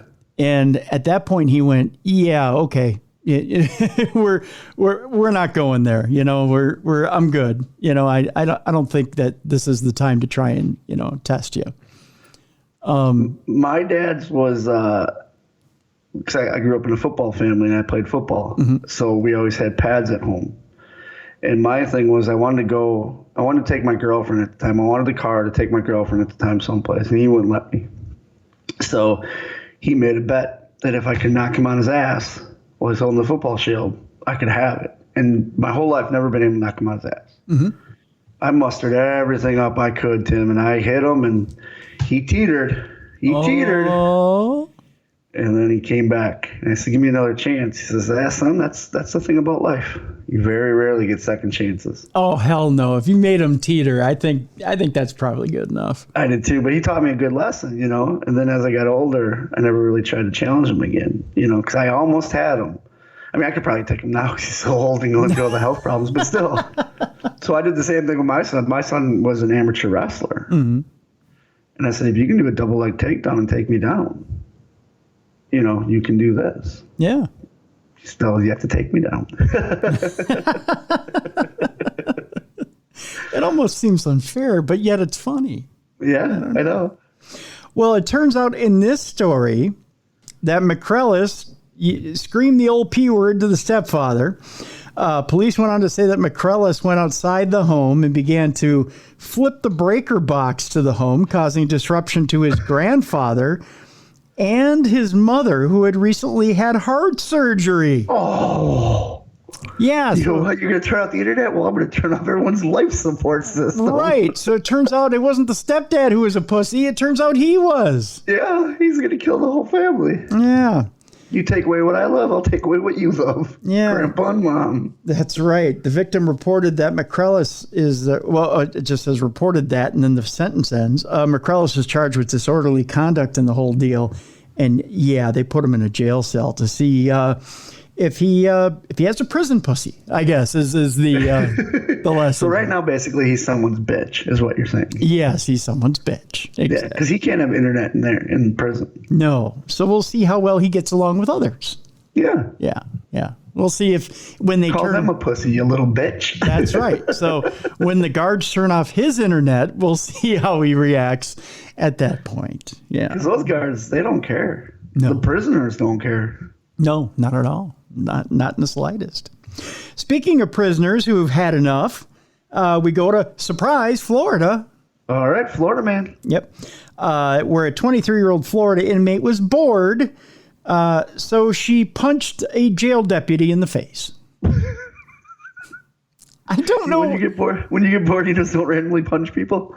No. When I'm bored, I'll find something to read, or I'll surf the internet, or I'll check my traps on social media, or maybe I'll watch some TV. I don't know. Even in jail, you have something to do. You have books in jail. There's people to talk to. Yeah. You can write. Color. The phrase "What are you in for?" I don't know. That generally takes up a few minutes. Yeah. Florida inmate charged with punching a corrections officer in the face said that she walloped the female victim because she was bored and had nothing else to do. I can think of a million things to do. We just listed off 5 different things she could do. Yeah. Investigators say the deputy was escorting 23-year-old Jasmine Levesque, no relation to Triple H, to a pod inside the Pinellas County Jail when Levesque attacked. The deputy was taken to a walk-in clinic for treatment. After being read her rights, Levesque reportedly stopped to the battery, saying she attacked the deputy because she was bored and had nothing else to do, and was already in a couple of fights earlier in the day. So she was warmed up, Bruiser, and ready to go. This girl needs a hobby. That's all this is. This girl needs a hobby. Give her a puzzle, please. I guess. Well, can she unclench her fist to put the puzzle together? That's the question. I mean, she might have permanent arteritis from punching people all day long. Do you imagine that conversation with her defense attorney where the defense attorney's like, so what's your defense? Well, I was bored. Yeah, no, we can't. No, I can't do it. You can't. Okay, so let's see. You sure you want to go with that? Yeah, no, really, I was bored. Yeah, no. How about looked at you funny? Yeah, we could go with that. Can we say she called you a name like a pussy or something? There's a kid in Georgia who's doing time for that. Yeah. Like, come on now. Yeah. Levesque was charged with a felony count of battery on a law enforcement officer. Levesque also was jailed earlier in the month for allegedly throwing punches at a municipal bus driver. Oh, it doesn't stop. And getting in a female cop's face and yelling, "I am threatening you right now. Do your effing jobs, you idiot." Wow. This girl just hates uniforms, I think. She is hostile. She was charged with assault on a law enforcement officer and assault on a public transit employee. At the time of her July 14th caller, Levesque was free on bond in a felony grand theft case, which remains pending. She's been charged with stealing nearly $2,400 in merchandise from an Ulta beauty store near her residence in Tarpon Springs. Which, by the way, Tarpon Springs is a beautiful suburb there in Tampa. After police found 87 cosmetics items stashed in her purse, that might be 86 more than you want to put in your purse, by the way. She likes her foundation and her mascara, I guess. Levesque reportedly copped to the theft, saying that she intended to use the stolen goods to beautify herself. That's in quotes. Oh. This girl needs a better defense for everything. She beautify yourself. Look, don't say the first thing that comes to your mind. Think about it. Yeah. Let's settle things with words, not fists. Words, not fists. That poor defense attorney. Yep. It's the first time a court-appointed defense attorney said, "Nope, not dealing with this." Yep. Although he better deal with it, otherwise he's going to get one upside the head. As long as he's not wearing a uniform, I think he'll be okay. Well, that's true. That is true. I didn't know there was a place called Ball Club, Minnesota. Evidently, that's where we're going next. Oh, so I want to visit this place. The one thing we don't do about Ball Club is talk about Ball Club, evidently, but we're about to. But let me know what's happening up there in the good old Ball Club. Yeah. A Minnesota woman, I didn't know this either. Evidently, we have a witch problem. You have a witch problem? Really? Yeah, in Minnesota. I had no idea. No idea. In Ball Club, huh? In Ball Club, Minnesota. Minnesota woman accused of murdering a man and igniting his camper because she was burning a witch. No. Well, yeah, if you live in Ball Club, you're obviously a witch. Yeah, well. If you have balls and you're in the Ball Club, you're a witch. I thought you were a warlock if you had balls. Is the Ball Club for life also? Yes, it is. For life. Yeah. Who's in the Ball Club now? You know, they've changed rosters so often that I can't keep track. They have. It's like I like the shirt, though. It's just a picture of balls on someone's chin. That's true. It's a very controversial shirt. Yeah. It is. But the black and white always sells. It does. It's number one on Pro Wrestling Tees. It is. A 42-year-old woman was charged with murder after she allegedly killed a man and set a camper on fire. According to the criminal complaint obtained by WCCO TV on Sunday, July 17th, Crystal Wilson attended I believe this is the Miigwech Manaman Days powwow and used methamphetamine and alcohol. Well, that's always a good mix. That'll do it. That's the magic mix. That's a powwow. That's a powwow. Yeah, it is. Get your meth over here, your beer over here, and you're good. And then pow, wow, I'm seeing witches. She reportedly went to a camper after the powwow to use more drugs with the victim. Never a good idea. Never a good idea. You've already got enough as it is if you got the meth and the alcohol in you. Yeah, you're up for a few days then. Yeah. The complaint alleges that Wilson believed the victim was going to attack her with a butcher knife, so she stabbed him numerous times. Oh. Owie. Wilson also reportedly punched and kicked the victim. According to WCCO, Wilson told authorities, "I just kept going," and that oh my God, then she pissed on him before she went unconscious. This is Don't you pass out yet. Don't you pass out. This is one party that went sideways, isn't it? Yeah. I'm avoiding this powwow. When good parties go bad. I used to want to visit Ball Deep, or Ball Club. No, I don't. Yeah. Ball Deep. Ball Club 44444 life. We have ball clubs up there by Penis Mountain, so. Wilson. Keep it away from Spread Eagle, Wisconsin, all right? Which is a real town, by the way, folks. Spread Eagle, Wisconsin is It's a real town. Well, keep your ball club away from Spread Eagle because evidently they play a little rough around Ball Club.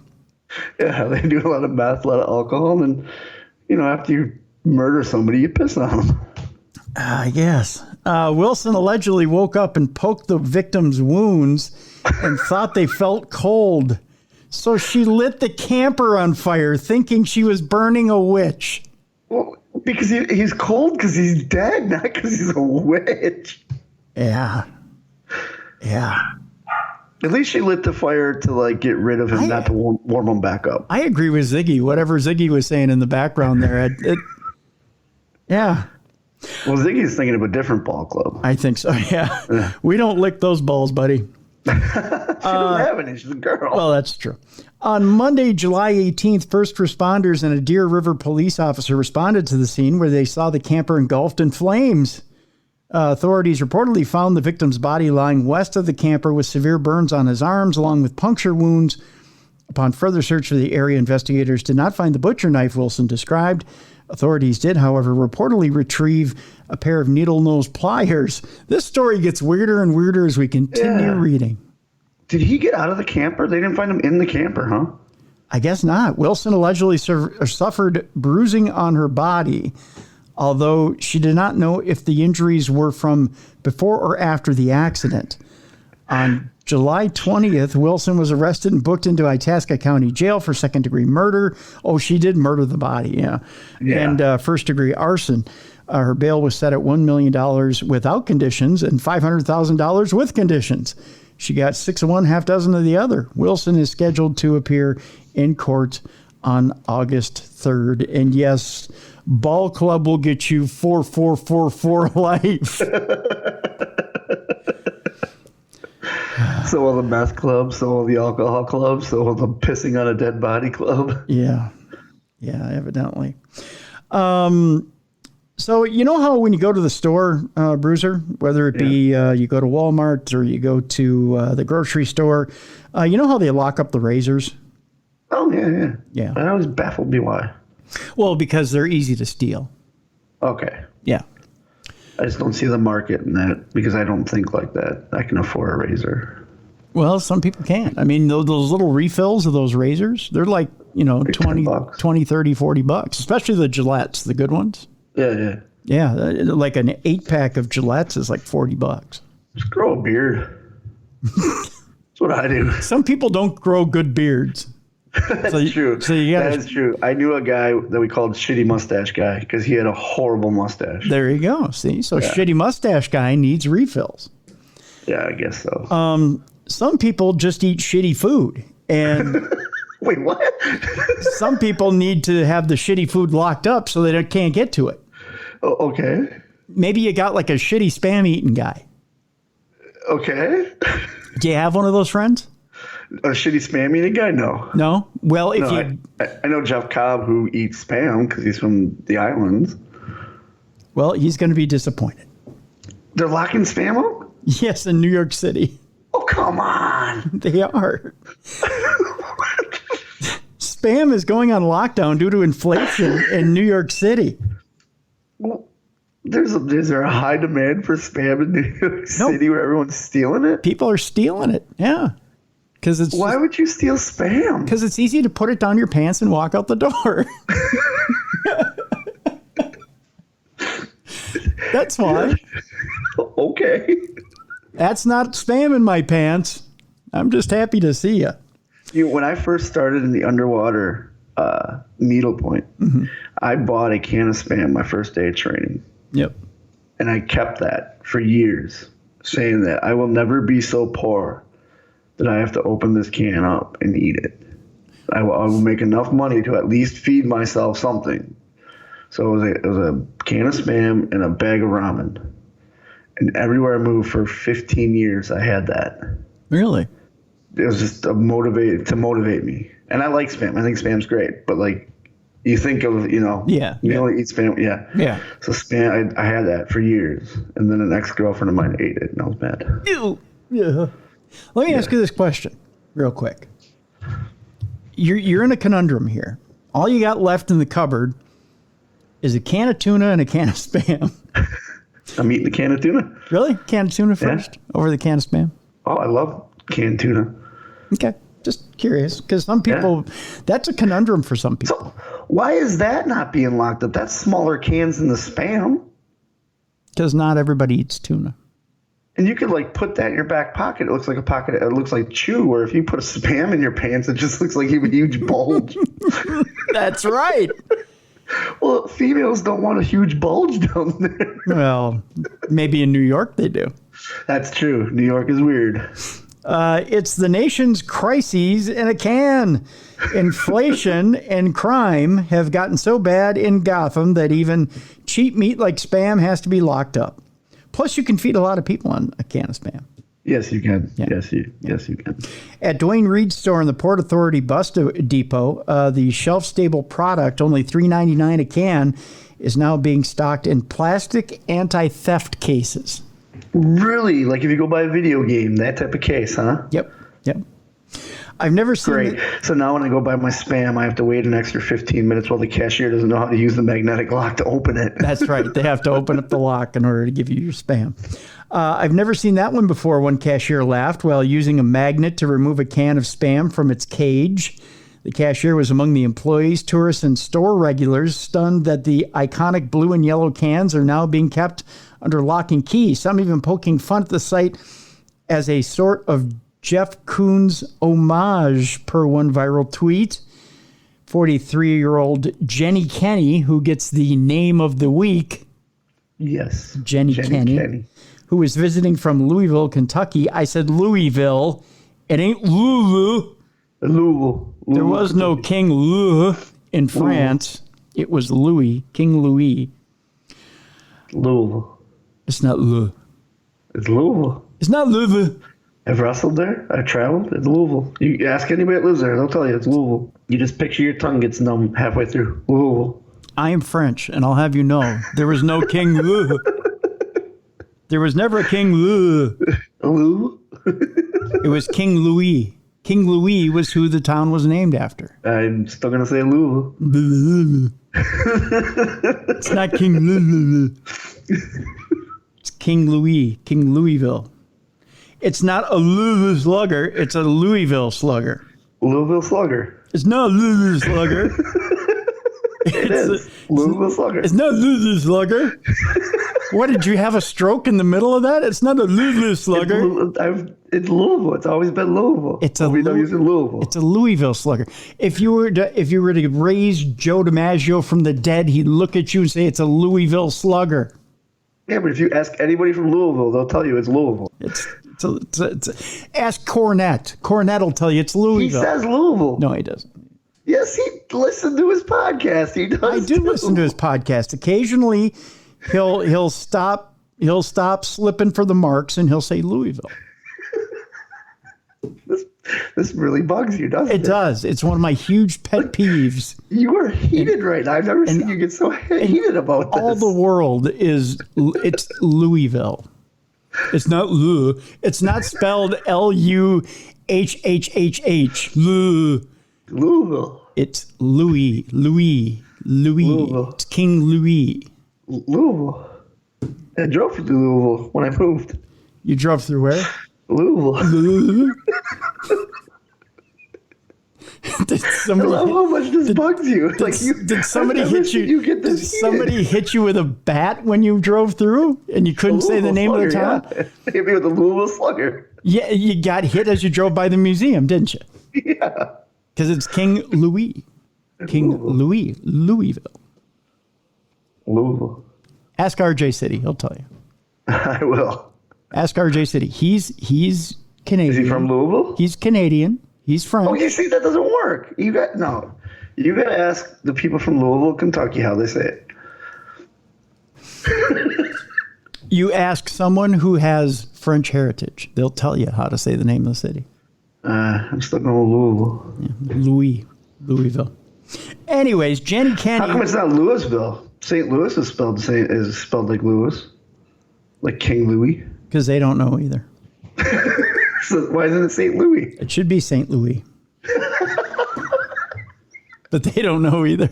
How come it's not St. Louis? Yeah, how come it's not St. Louis? I've said that to people from Louisville before, too. How come it's not St. Louis?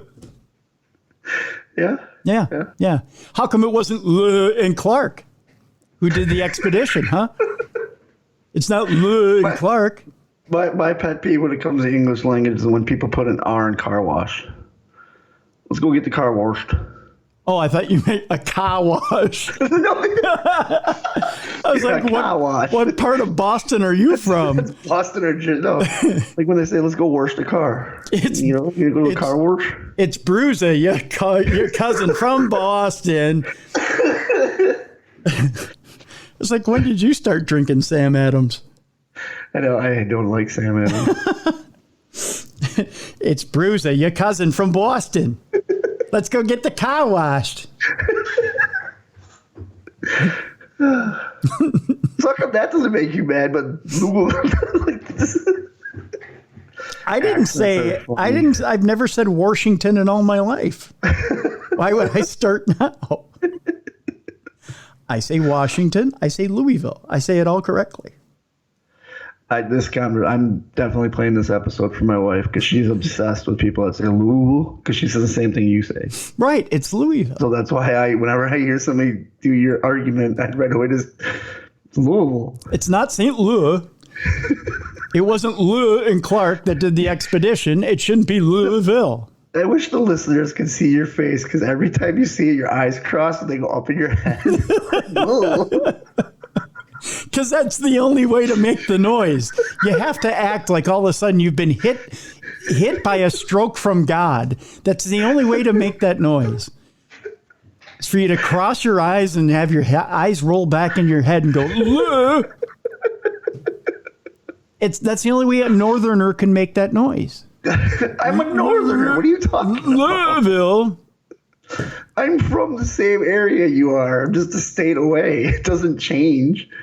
You still talk like up there, hey. You're down south now. Now I am. They've taken you in as one of them. So it's anyways, where were we in the story? The spam, the lady from Louisville. 43-year-old Jenny Kenny from Kentucky. We'll agree with that. Was looking for spam because evidently she didn't want to pay $7 for a meal from a hot dog vendor, which, by the way, a hot dog isn't a sandwich. Okay. Yeah, it is. It's between two. Okay, now I can't get you fired up again. We only have a limited time on this podcast. All right. I'm saving that for tomorrow. All right, fine. It's not a sandwich. They make a special bun for it. It's not a sandwich. It's a hoagie then. No, a hoagie's something different. They're all the same. No, it's different. Anyways, back to the spam because you couldn't afford a meal. So Jenny Kenny from Kentucky was aware of the ongoing crime waves hitting cities like New York and San Francisco, but still couldn't believe the sight of so many things in boxes.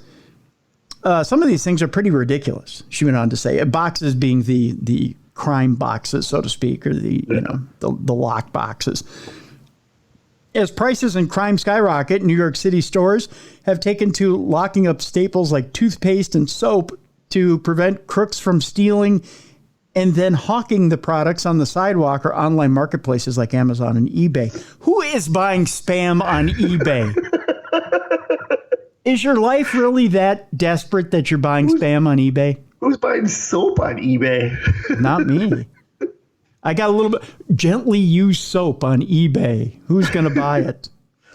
Yet some shoppers were confused why spam, along with $1.89 cans of Star-Kissed tuna, speak of the devil, were enclosed under plastic, while pricier foodstuffs like $5.49 cans of Amy's soup, which sat unencumbered. So you can get $5.49 cans of Amy's soup, but it's not in it. Soup's not like spam, though. No, it's not. It's actually healthy for you. To put spam in a cage is stupid and kind of insulting to the customers that would buy it, said shopper 46-year-old Dennis Snow. Snow said he didn't think that spam is being stolen to sell it for crack. Who sells spam for crack? Tim, I just looked up spam on eBay. Yeah. And you can get an 8-pack right now for $20.88. Get the fuck out of here, really? You can get, and that's the classic. 12-ounce 8-pack. The 12-ounce cans, 8-pack for $20.88. You can get the 25% less sodium 12-ounce 8-pack for $19.50. See, no, everybody wants the sodium in their spam. Well, that's what makes spam, I guess. Snow says he doesn't think spam is being stolen to sell it for crack, but rather because the homeless in the area are looking for a quick and easy meal. That's why someone is stealing this because they need it, agreed 28. I think it's better if they're trading their spam for crack. I think so, too. I'd rather see them trading it for meth. Because drug dealers got to eat, too. The people with no teeth are gnawing on that spam like there's no tomorrow. Nothing's getting done. I feel attacked. No. I'm not talking about you. I'm just talking about the people with no teeth because of meth are gnawing on that log of spam and nothing's happening. And I'm just saying. It's like a teething baby. Yeah, exactly. Not a big salt block of ham. Delia Kemp went on to say someone's stealing it because they need it. Employees at the store said thefts have been surging over the past 2+ years, with one estimating a minimum of 4 shoplifters every evening shift. I don't think they stop anything, Iggy said. Iggy is 21 and a store clerk, by the way, of the anti-theft cases. It's security theater. If you really needed it, you would stomp on it. That's true. It's not like they're bulletproof plastic. There's plastic. Yeah, I guess. Well, They're just larger and more. You can't hide them as inconspicuously. Iggy just gave up the secret. Yeah. Yeah, Iggy's throwing it out there. Like, hey, here's how you steal these. Jeez. And you won't hurt the spam at all because it's a tin can. True. You might dent it. Well, screw it, I guess. The employees' complaints were prescient. At around 7 p.m. on Thursday, a man in a black tank top and gray sweatpants had an employee unlock the glass case for a $38 electric razor and then bolted with the appliance past a yellow-shirted security guard and out the door. Oh, okay. See what I mean? With inflation still out of control, the consumer price index spiked 9.1% in June compared to a year ago. So that's why people are stealing spam and razors. So, deal with it. Let's move on, shall we? We only have a couple more stories here left. Actually, we have a few stories left here, but we'll move through them quickly. We go to Florida. A Florida man allegedly admitted to killing his father and said he had been held hostage for far too long. Oh, yeah, You know how old this guy is? I'm going to say 15. 21. Why didn't he just take his can of spam and move on? They let the kid know at 18 you can move out legally? Yeah, you can move out at 18. 21-year-old man was arrested after allegedly fatally shooting his father because of the money. It doesn't sound like a good excuse. No. According to a news release from the Polk County Sheriff's Office on Sunday, July 31st, shortly after 10 a.m., deputies responded to a report of a suspected shooting in a garage. 21-year-old Kyle Ramish of Winter Haven reportedly called 911 and said he shot his father dead. Deputies also received a call from a neighbor who allegedly saw the victim deceased in the garage. During the 911 call, Ramish reportedly told the 911 dispatcher he shot his father in the head. When asked about his motive, Ramish said, because of the money. Okay. Oh, okay, thanks for being serious. Yeah. The suspect also reportedly said he had been held hostage for far too long. Drama much? According to the sheriff's office, the suspect said he shot his father too many times. What? He shot him. What? He shot him too many times. Oops. You meant to shoot him just once? Is there an acceptable amount of times to be shot? I guess so. At the scene, deputies reportedly searched the home through the open garage door and found the deceased victim on the garage floor suffering from gunshot wounds throughout his body.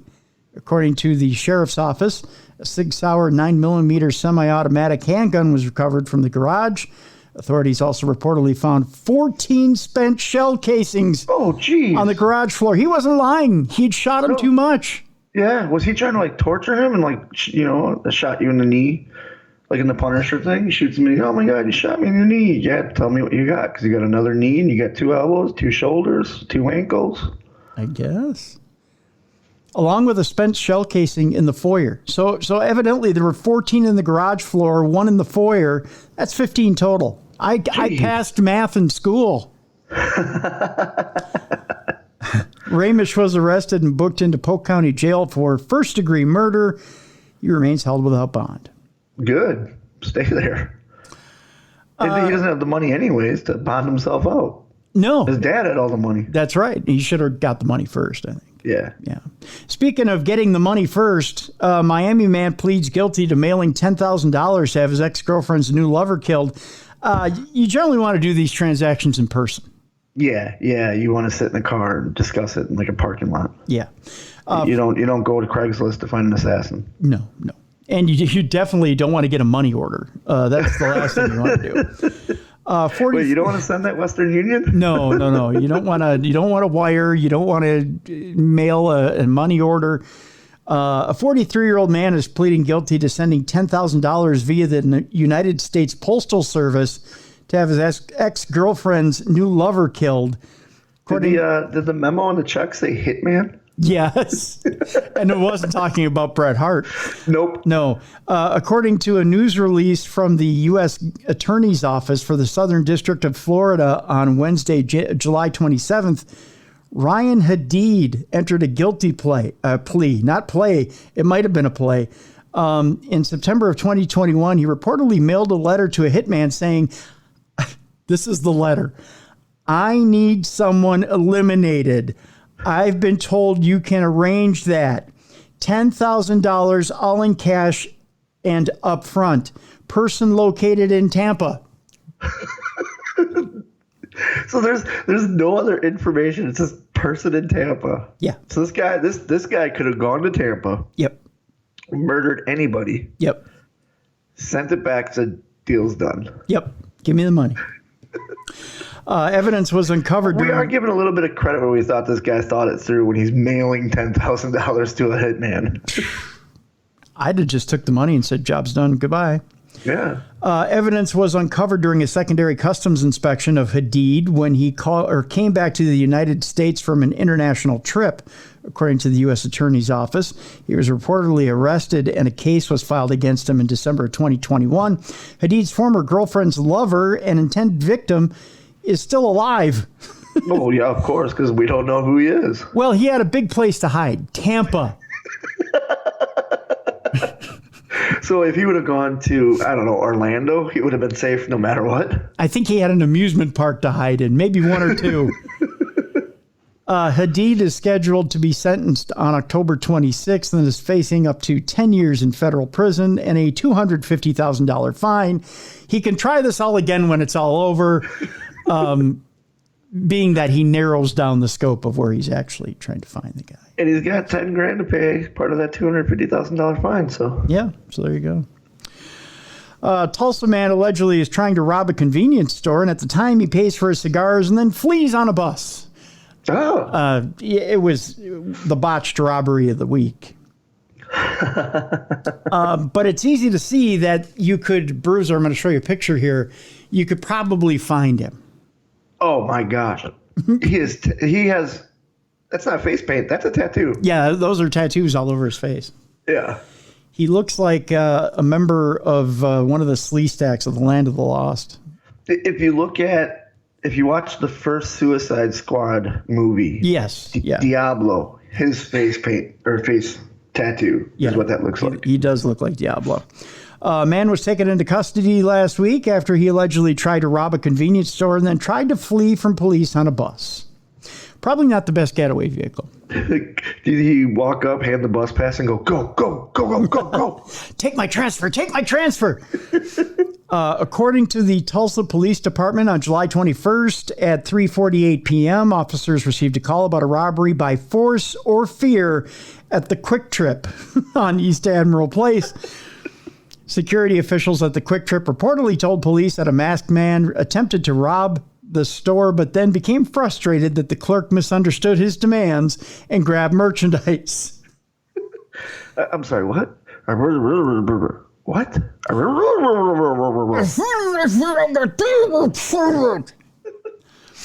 The suspect, who police identified as Oscar Aleo Garcia, allegedly ran and got on a southbound bus.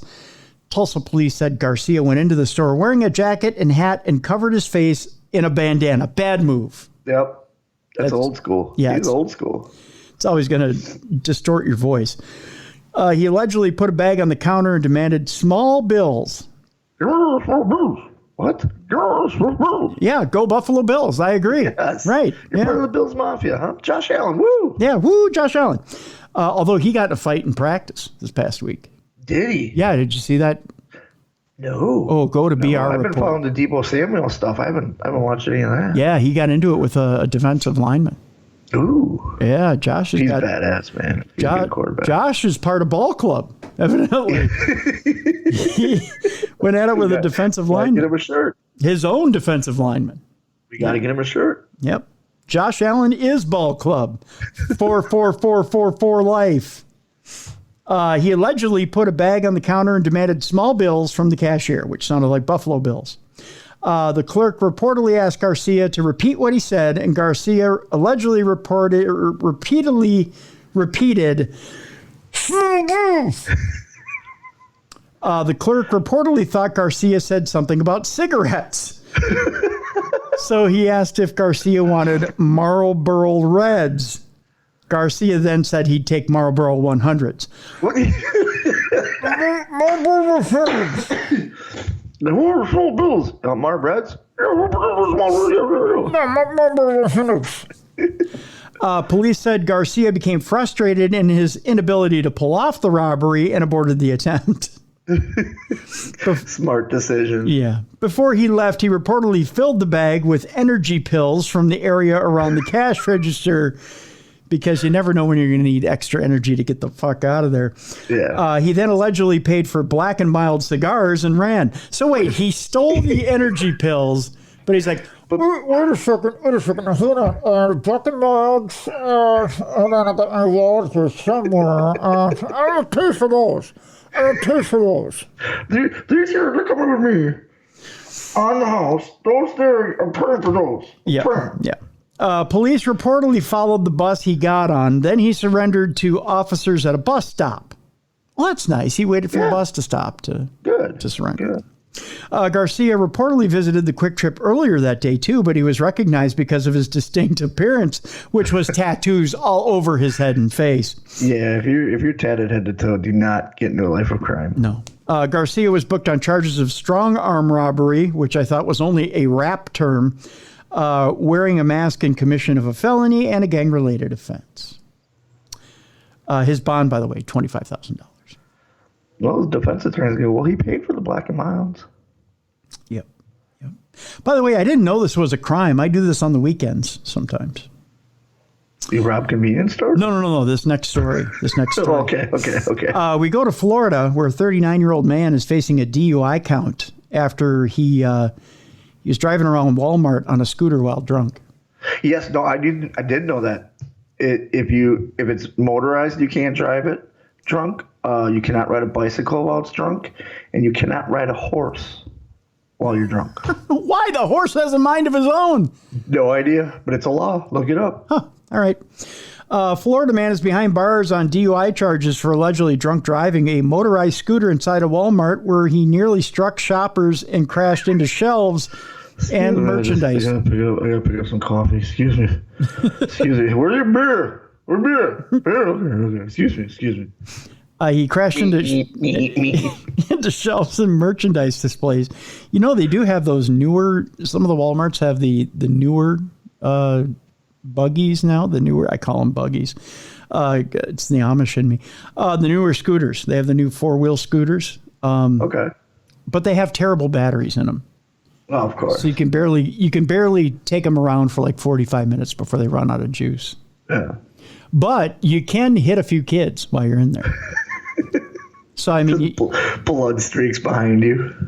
Well, what you do is you run up on their heels. Ah, okay. Yeah, my father-in-law used to do that. Yeah. Oh, it's good. It's good stuff. It makes Then we tried to light his tires on fire, and so he could drive and make like streaks like Back to the Future. Doesn't work. It doesn't work at all. 39-year-old Aaron Gregory was busted around 10 a.m. on Sunday inside a Walmart in Melbourne, Florida, a city about 65 miles south of Orlando. Good for him for being drunk at 10 a.m. Right? And on a Sunday, the Lord's Day, right? Yeah. He was like, went into that communion wine a little too hard. He just said, hey, you know what? This is Jesus' blood. Yeah. I'm just totally bloodfesting here, man. Praise Jesus. Yeah. Praise him. Praise him. Praise him. He went to early mass, I'm guessing. Probably went 8:30. Yeah, probably did that.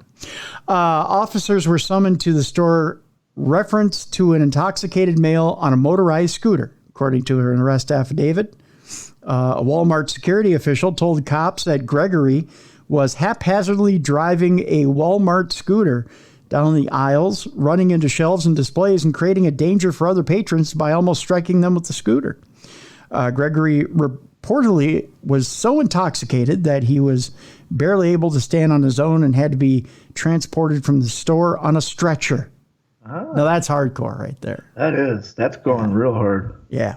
Gregory's backpack, which was in the scooter's basket, contained an open bottle of Smirnoff vodka. Oh, so he was drinking and driving. Yeah. He was taking some pulls in between aisles. Yeah. Store security cameras recorded Gregory swerving, running into items, and nodding off while driving the motorized scooter. You had it the first time there, Bruiser. Yeah. See? I think you've seen this done once or twice. Gregory was charged with 4 misdemeanors, including driving under the influence, disorderly intoxication, and possession of an open container of alcohol. He's being held in the Brevard County Jail in lieu of $3,000 bond. The Walmart scooter, by the way, which tops out at 10 miles an hour. That sucker can move.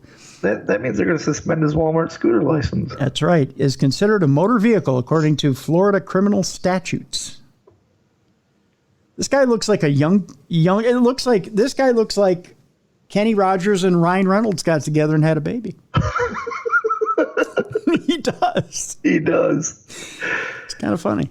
He's got the salt and pepper hair and then like a real black goatee, but his sideburn. It looks like he just dyed his sideburns to match his hair. But he's got the Ryan Reynolds eyes. He does. The sad Canadian Ryan Reynolds eyes. And then he's got the Kenny Rogers look. He does.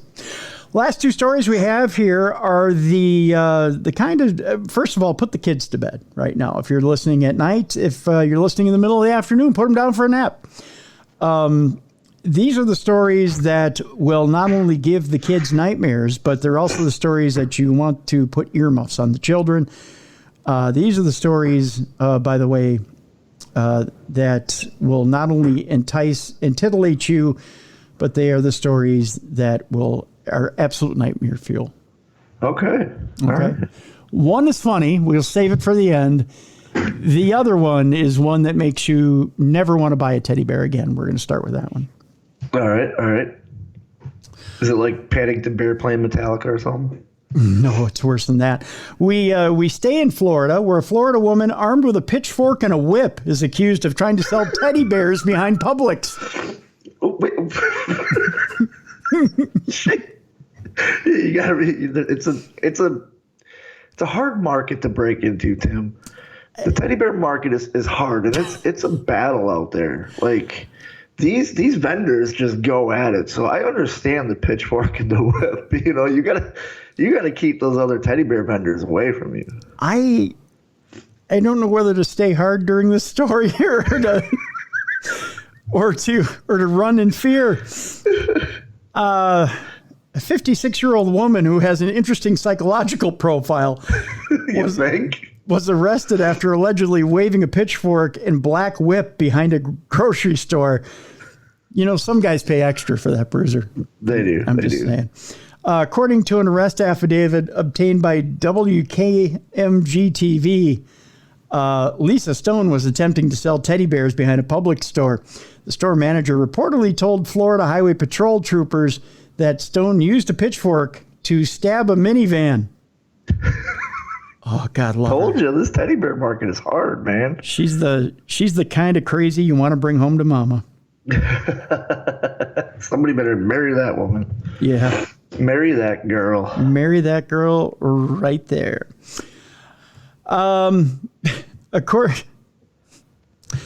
According to the arrest affidavit obtained by WKMG-TV, Lisa Stone was attempting to sell teddy bears behind a Publix store. You may ask why the pitchfork and the black whip. The store manager reportedly told Florida Highway Patrol troopers that Stone used a pitchfork to stab the minivan. Okay. At some point, WOFL-TV alleges that Stone began yelling and running around with a pitchfork and a whip. My God. Sloan. Teddy bears here, teddy bears. Whoosh. Teddy bears here. Whoosh. Maybe she was just trying to see if they were still alive. Yeah. Sloan was reportedly told to stop by troopers, but she refused the orders. A trooper told Wolfel, or WOFL, that Sloan appeared to be highly intoxicated on some sort of stimulant drug. Aha! No, come on. In Florida on meth and alcohol? No. These bears talk to me, man. Sloan reportedly told authorities she felt no pain anymore and that God was in control. I want to party with this chick. Jesus took the wheel. Sloan was eventually taken into custody, and while in the patrol car, she allegedly unbuckled her seatbelt and started kicking toward the window. Oh, of course. That's my girl. God doesn't want her in the back of that police car. No, he wants her out there with the pitchfork and the whip selling them teddy bears. God has a quota. God damn it. God has a quota. Sloan was arrested and booked into the Lake County Jail on $2,000 bond for aggravated assault with a deadly weapon. And by deadly weapon, we mean teddy bear. And finally, Bruiser, we go to your neck of the woods. It's just being reported by somebody in your neck of the woods. We go to Tennessee. Okay, it's still Bobby. A bomb, in quotes, thrown by a man's ex-wife was actually just a sex toy. This according to Tennessee cops. What kind of sex toys are they making nowadays that look like bombs? Always check your bombs before you throw them out the window. Hopefully she got caught before she went home and wanted to use a sex toy. I guess. Because if she threw the sex toy, she's probably trying to please herself with a pipe bomb. Oh, good Lord. That's an explosive ending, ladies and gentlemen. Yes. A woman accused of threatening to blow up her ex-husband and his new fiance threw a package out her car window, prompting a bomb squad to investigate and discover a surprising object. Maybe it was a courting gift.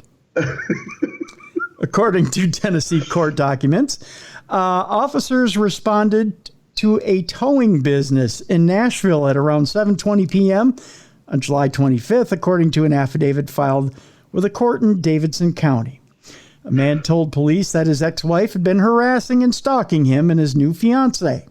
He said she came to the tow yard in the morning to confront the couple and told them she'd put them in jail. The affidavit says. The man told the police that his ex-wife called the business later that afternoon, yelled, threatened him, and said, "I'm going to blow y'all up," before hanging up. At around 6:30 p.m. that day, surveillance video captured the woman driving in front of the tow yard and throwing a bag out the driver's side window. This is where it gets interesting. Did she yell, "He's my ex-husband. I know how he is in bed. You'll need this"? That probably would have helped. You want explosive? Here's explosive. The man and his fiance feared for their safety and called police, according to the affidavit. Why wouldn't you just go out there and poke it with a stick? See if it hummed or whirred or... I don't want to blow up. Yeah, well, that's true. Police officer and hazardous device units shut down the block. Oh, this is good. Oh, wow. Where the towing business is located to investigate the package. Get it? Package. Sir, we have a low humming sound coming from the package. What do I do? Approach with caution. It's a slow vibrating humming sound. It's not ticking, sir. That's okay. Humming. This could be dangerous. They found the package contained a sex toy, not an explosive, according to the affidavit. Well, not according to the sex toy company. They said, "Have you tried it yet? This thing is explosive." Officers arrested the woman and charged her with 2 counts of false reporting. Yeah. Wait, nothing about threatening? Just the two counts, huh? Yep, just 2 counts of false reporting. So that's it. We ended today with a bang. Well, the sex toy bang. Yeah, that's it. That'll do it for Dumb Crime, Stupid Criminals. Oh, this woke me up. I needed this. There you go. A little shot in the arm for you, Bruiser. Yeah. Can't wait to visit Louisville again sometime. Louisville. And a hot dog's not a sandwich. From Boston. So that'll do it for today's show. Tomorrow's show is Supernatural News. We want you to join us yet again tomorrow. We've got plenty of interesting stories for you, plenty of strange supernatural, and a little sparkle and shine of the funny thrown in there as well. That'll do it for today. For Beer City Bruiser, I'm Tim Dennis. Thank you for joining us on the best in true crime podcasting. This is True Crime Tuesday. Join us again tomorrow for the best in supernatural and paranormal podcasting, Darkness Radio.